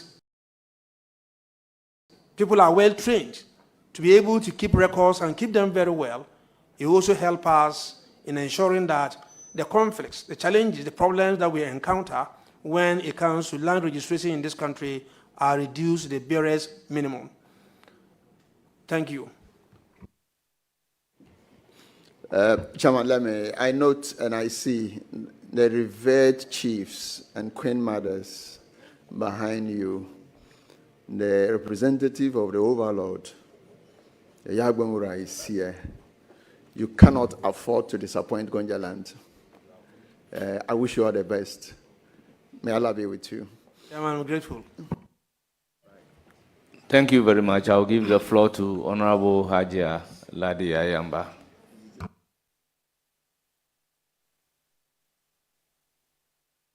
Thank you, Chairman. Assalamu alaikum. Wa alaikum assalam wa rahmatullahi ta'ala wa barakatuh. MashaAllah. Congratulations. I have no doubt about your competencies. Although your activities, your sincerity to work, your honesty, your belief, and the way you do things are most of the things that would help you in going forward. So I don't doubt your competencies at all. And by the guidance of the Almighty Allah, inshallah, I know you will make it. Now, my question, both you and I, and many others, and our revered chiefs and queen mothers behind you, we come from the northern sector.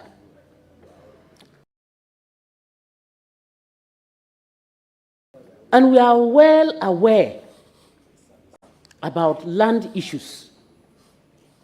And when I'm talking of land issues, I'm not even talking about the land in itself per se. But for instance, our trees, the fruit trees, the share trees, which we observe day in, day out, being cut. We cannot say our brothers and sisters should go hungry. Neither will we say our youth should continue to walk around without work. In your opinion, what will you do to assist the minister to ensure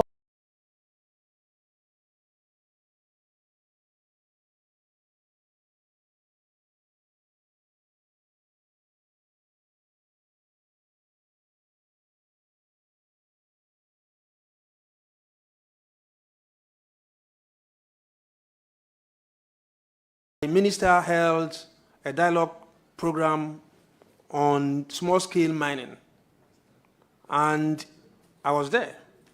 I even listened to the challenges that we are being confronted with when it comes to the way our water bodies are being destroyed. You will weep.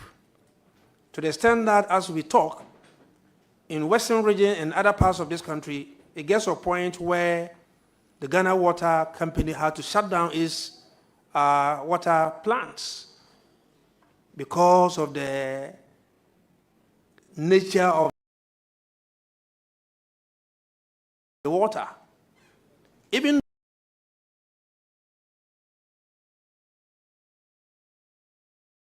though they are able to, as it were, treat the water, there are instances where even after treating the water, we are told there are some chemicals, there's nothing you can do about them. You can't treat them. For instance, mercury. What it means is that we are all drinking mercury. What it means is that the aquatic animals, the fish and what have you, are all consuming this. And this is what they sell to us. And I want to say that nobody should sit, let's say, in Pusiga or let's say in Pandai and say that that's not my business. You will never know when a fish that is harvested from, let's say, Central region is sold to you in Paga or any other part of this country. And so it's a national issue, and I think that I will help my minister, like he has started doing, to flush out all those who are in our water bodies. Indeed,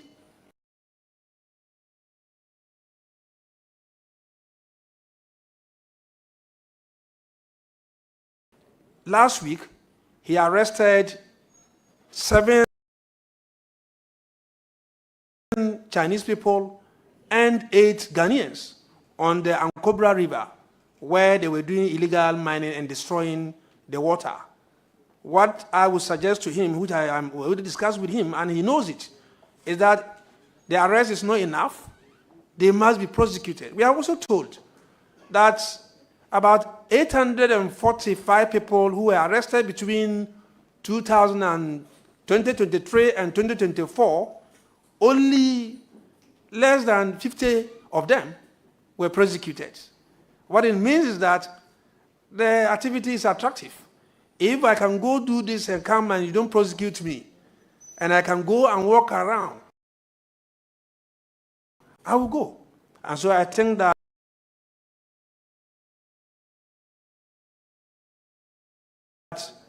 these are the things that he wants to do, and I will support him if I get the nod. Thank you. My second question, Mr. Chairman.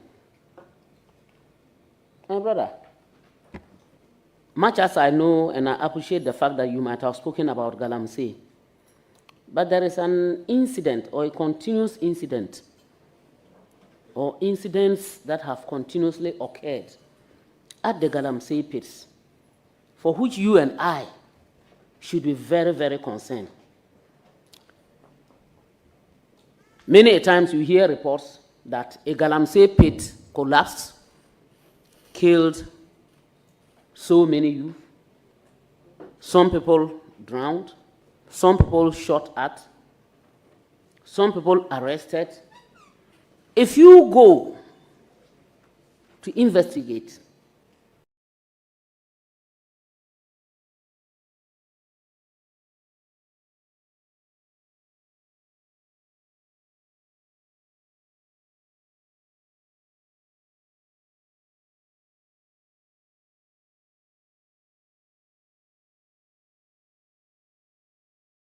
Galamsey is the issue of survival. There's so much unemployment, especially in our part of the world, the 5 northern regions. And that is why even when people graduate, first-degree holders, they don't have jobs. And so what they want to do is to go and do illegal mining. The natural resource there is for us. And I think that we should utilize it. we need to do is identify the various forms of galamsey activities going on in this country. And now I won't limit it to only the northern part of this country. I, sitting here, can identify 3 groups. There are some who are on our water bodies doing illegal mining. There are some who are also in our forest reserves, destroying the forest cover. And there are some who are on the land. Those who are on our land, we can regularize them. We can give them the technical know-how. We can assist them to get even funding. And then we can use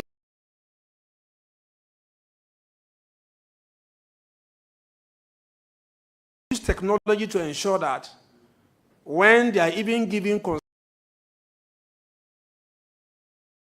concessions, they are able to tell where exactly the ore is, the gold deposit is, so that they don't do it haphazardly. For instance, if you give somebody a 24-acre land, and the person is supposed to mine there and get gold, without technology, the person starts from the very beginning of the edges of the land and start digging until he finds gold. If there's a technology, and I believe that there's a technology where they can easily be told that this is where the concentration is, they don't destroy the land, they just go and pick it. But those who are on our water bodies and our forest reserve, in our forest reserve, they should be flushed out and flushed out immediately.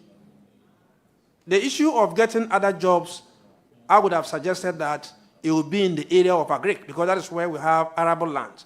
But that will mean that we need to now have intersectorial and interministerial collaboration, where we can encourage the Ministry of Agric to go into serious commercial farming and to support farmers in those areas so that farming becomes attractive and some can now get jobs out of farming. Thank you. Right, Chairman, I'm done. I wish you all the blessings of Allah, and I say, may He be your guidance and your protector so that you can do the work as expected. Thank you. Chairman, I'm grateful. Thank you very much. I will proceed to give the floor to Honorable Roxanne Nelson Eche Dapamokbo. Chairman, may you live long. My brother, congratulations. Thank you, Chairman. It got to a stage we thought this won't come, but it has come. You deserve it. Thank you, Chairman. The work we did in the 7th and the 8th Parliament, you deserve it. And I have no doubt that you support your sector boss to deliver on the mandates of our manifesto and His Excellency, so that you can prolong our stay in this seat. Thank you. Now,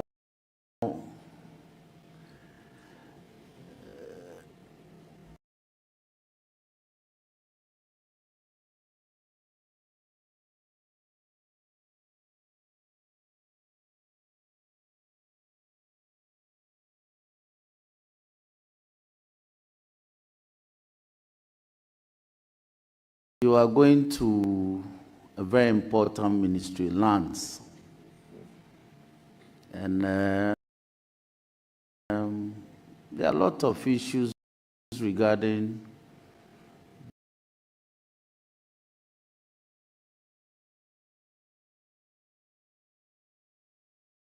this state acquisition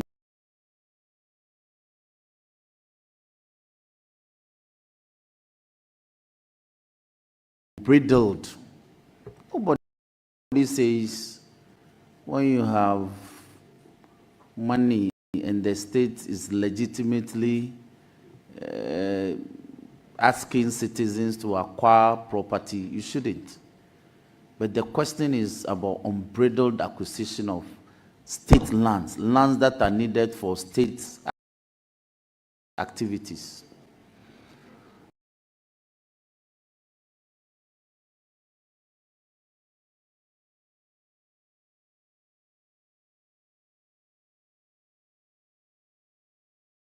as the second chair to your sector minister,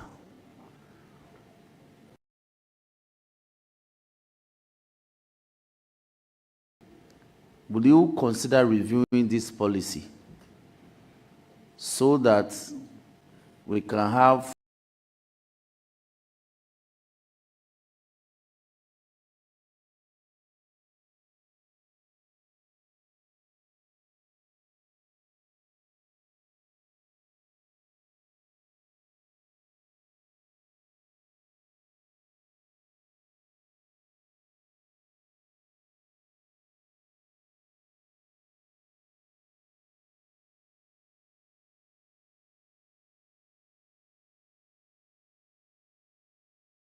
lands have been acquired, and there are so many difficulties, or people are encroaching on those lands because compensation was not adequately paid. I think that act is resolving that matter, and so government can get more land for public good. Thank you. Chairman, the nominee and I spent 8 years on the public accounts with the Honorable Minister for Communications. We did some good work.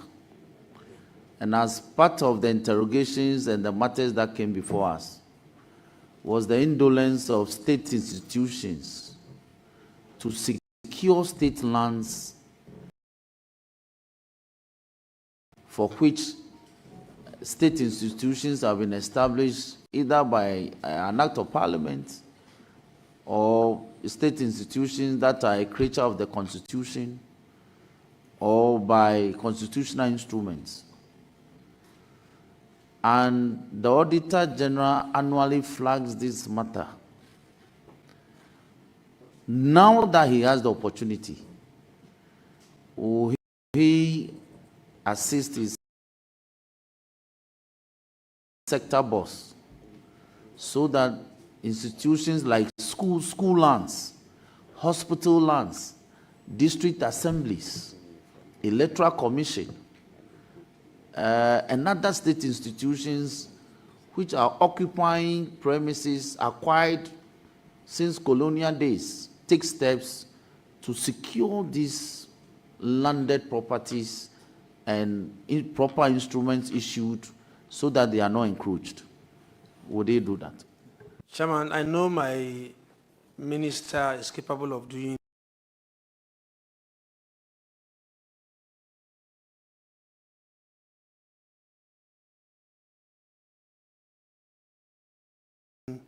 that, but let's put the issue in context. Lands that are owned by such institutions are their lands, and they are the ones to protect those lands. I do not think that it is the responsibility of the Ministry of Lands and Natural Resources to go protect those lands. Once those lands are acquired, Chairman, titles given. Chairman, that's why I put the question in context. I'm saying that you and I have discovered that that is the problem bedeviling state institutions. Indolence. They go to sleep. They don't protect their rights. So as the second most important person in the sector today, would you assist them to do that? Yes, so what I'm saying is that it is not the responsibility of the ministry. So would you assist them to do that? Yes or no? Yes, we will assist them. Thank If you there's a very way to much. assist them, Thank we'll you. assist them. That's all I want to hear. You assist them to do that. Chairman, one other important thing that I think I want to have the nominees' views on is this issue of termination of employment. Now, every government operates based on a budget annually. The previous government, or the actual government, between January and December 2024,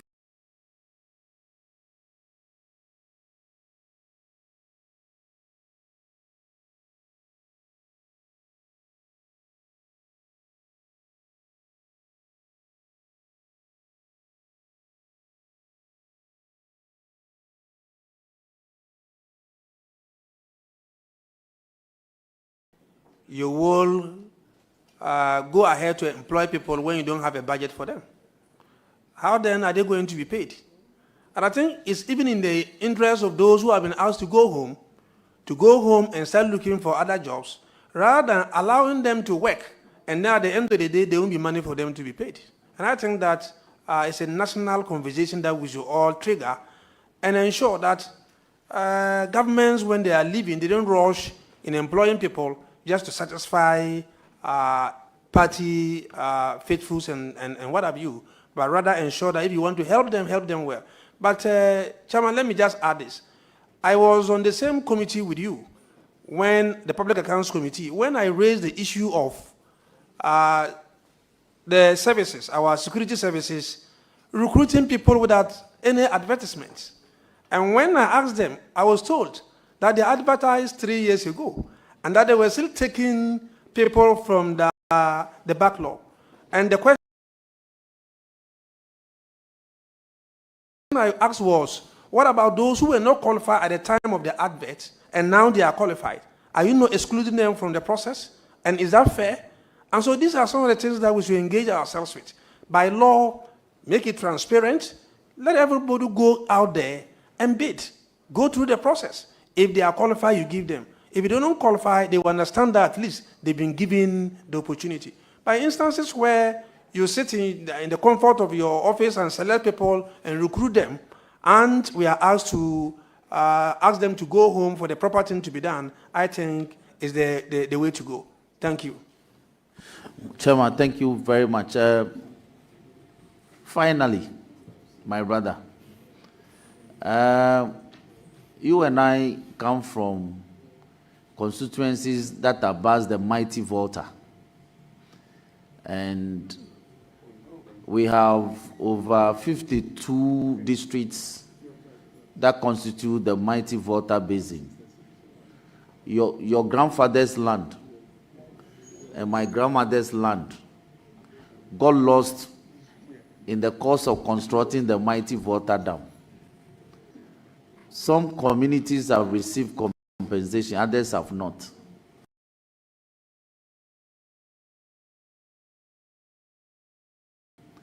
And as the second most powerful person in that sector, you consider reviewing the compensation regime for these communities and traditional areas who lost their lands, so that finality will be brought to this matter after 50 years. You will consider to do that? I think my able minister is here. I just will pray that you give me the nod. When I get there, I will consult with him, and I believe in him. Appropriate action will be taken to ensure that those who are affected are happy. Thank you. Chairman, once more, let me congratulate my brother, and I wish him all the best. I know that he will succeed. We have your back. In Parliament, we have your back. Thank you. Thank you very much, Honorable Roxanne Dafamako. I would now give the floor to Honorable George Kwaku Rikete, the Vice Chairman of the committee.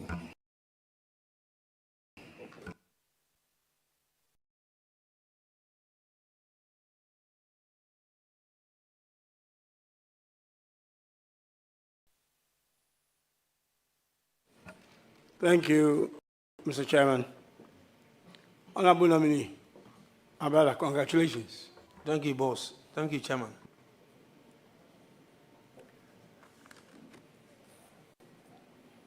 One thing that is important, being a deputy minister, is if you are lucky to have a good relationship with your boss. And I know you have a good relationship with the minister, and that is key. Now, for you to be able to effectively support your of the area that you are going to be in, and appreciation being that not necessarily you don't need not a technical science, but at least there are things there that you have a view on.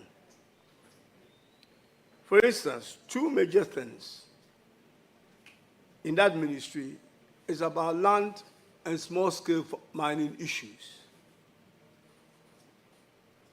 We have, the minister is going to do the policy bit, the ideas on how you will, resolve issues there, and you will provide the support that is needed for your minister to be able to achieve that.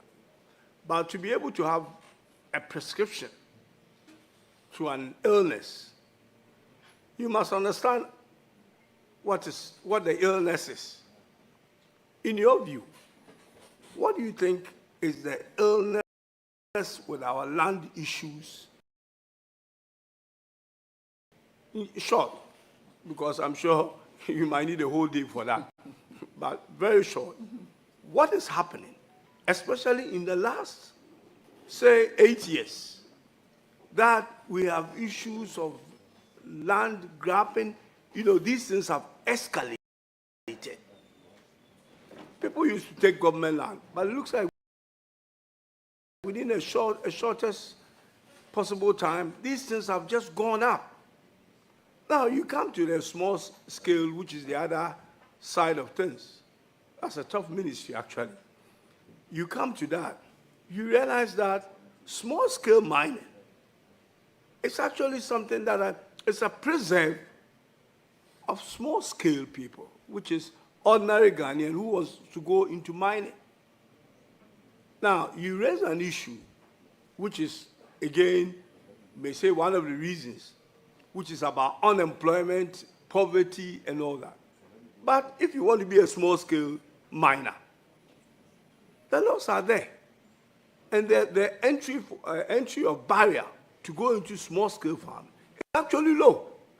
It doesn't cost that much to do that as you would have if you want to go into big mining. So why don't people just go and take the license and do it?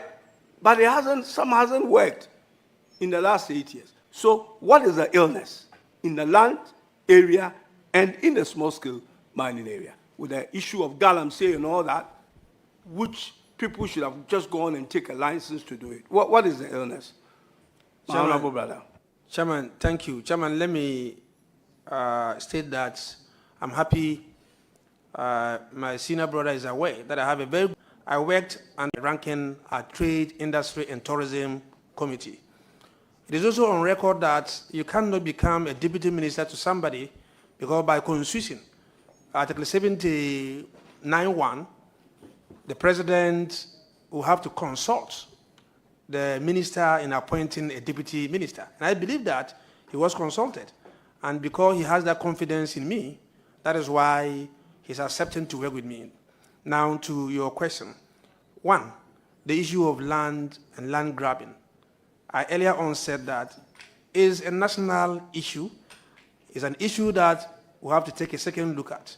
And that is why the president said that when it comes to public lands, none of his appointees should be interested in that. And then again, he has asked that even those that they have started processing before he came, they should stop. Now, generally, the issue of land in this country is problematic because of the fact that we have not been able to have proper record keeping. And that's where the problem starts. Proper records keeping and also demarcation of the lands. That I think we should do. And to do this, we will need a modern, if you like, land administration system, which I believe my minister spoke about, and he's committed to ensuring that by the time he leaves office, he's able to deliver that. And that will solve some of the problems that we are encountering when it comes to land dispute. Now to the issue of galamsey. Are you saying that why don't people just go and register instead of involving themselves in illegality? One, we will require some stakeholder engagement, some education.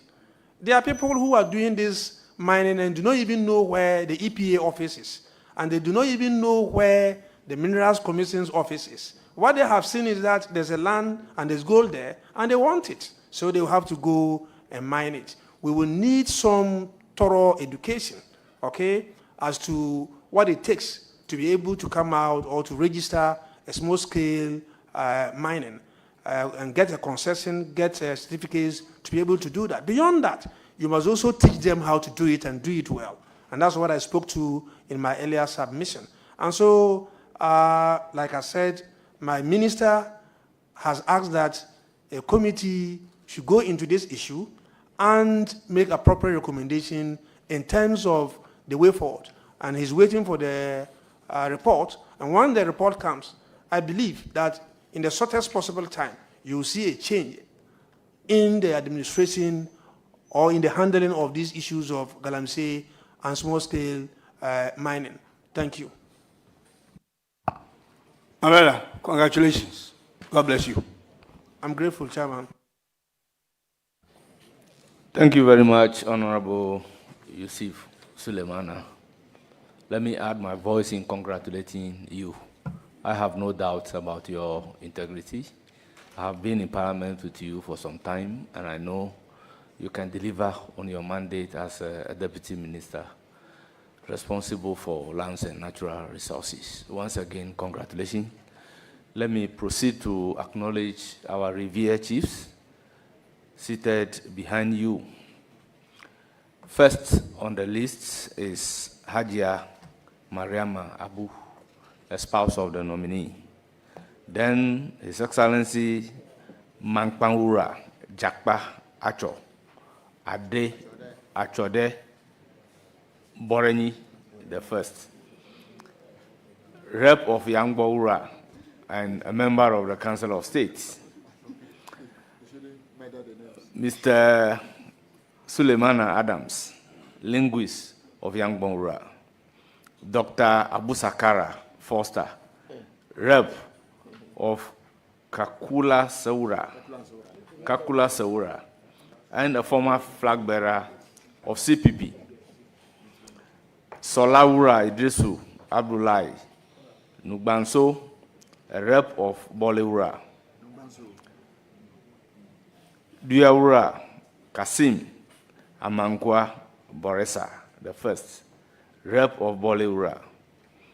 His Excellency Tingaura Sedu Samson Abudu, member of Council of State for Savannah Region. Honorable Salisu Biawuribi, Savannah Regional Minister. Alhaji Moro Sedu, alias Man Blessing, NDC Savannah Regional Chairman. Chief Jawula Okitika the first, Gonja Chief of Greater Accra. Mr. Abubakar Suleiman Mahama, Abu Fresh, brother of the nominee. You are most welcome. Thank you, Chairman. Yes. Mutawakilo, former member for Damango. Honorable Nelson, former member for Daboya. You are all welcome. Dachomo, you are welcome. Honorable nominee, you are discharged. You hear from the committee. I'm very grateful. Thank you. Yeah. We don't clap here.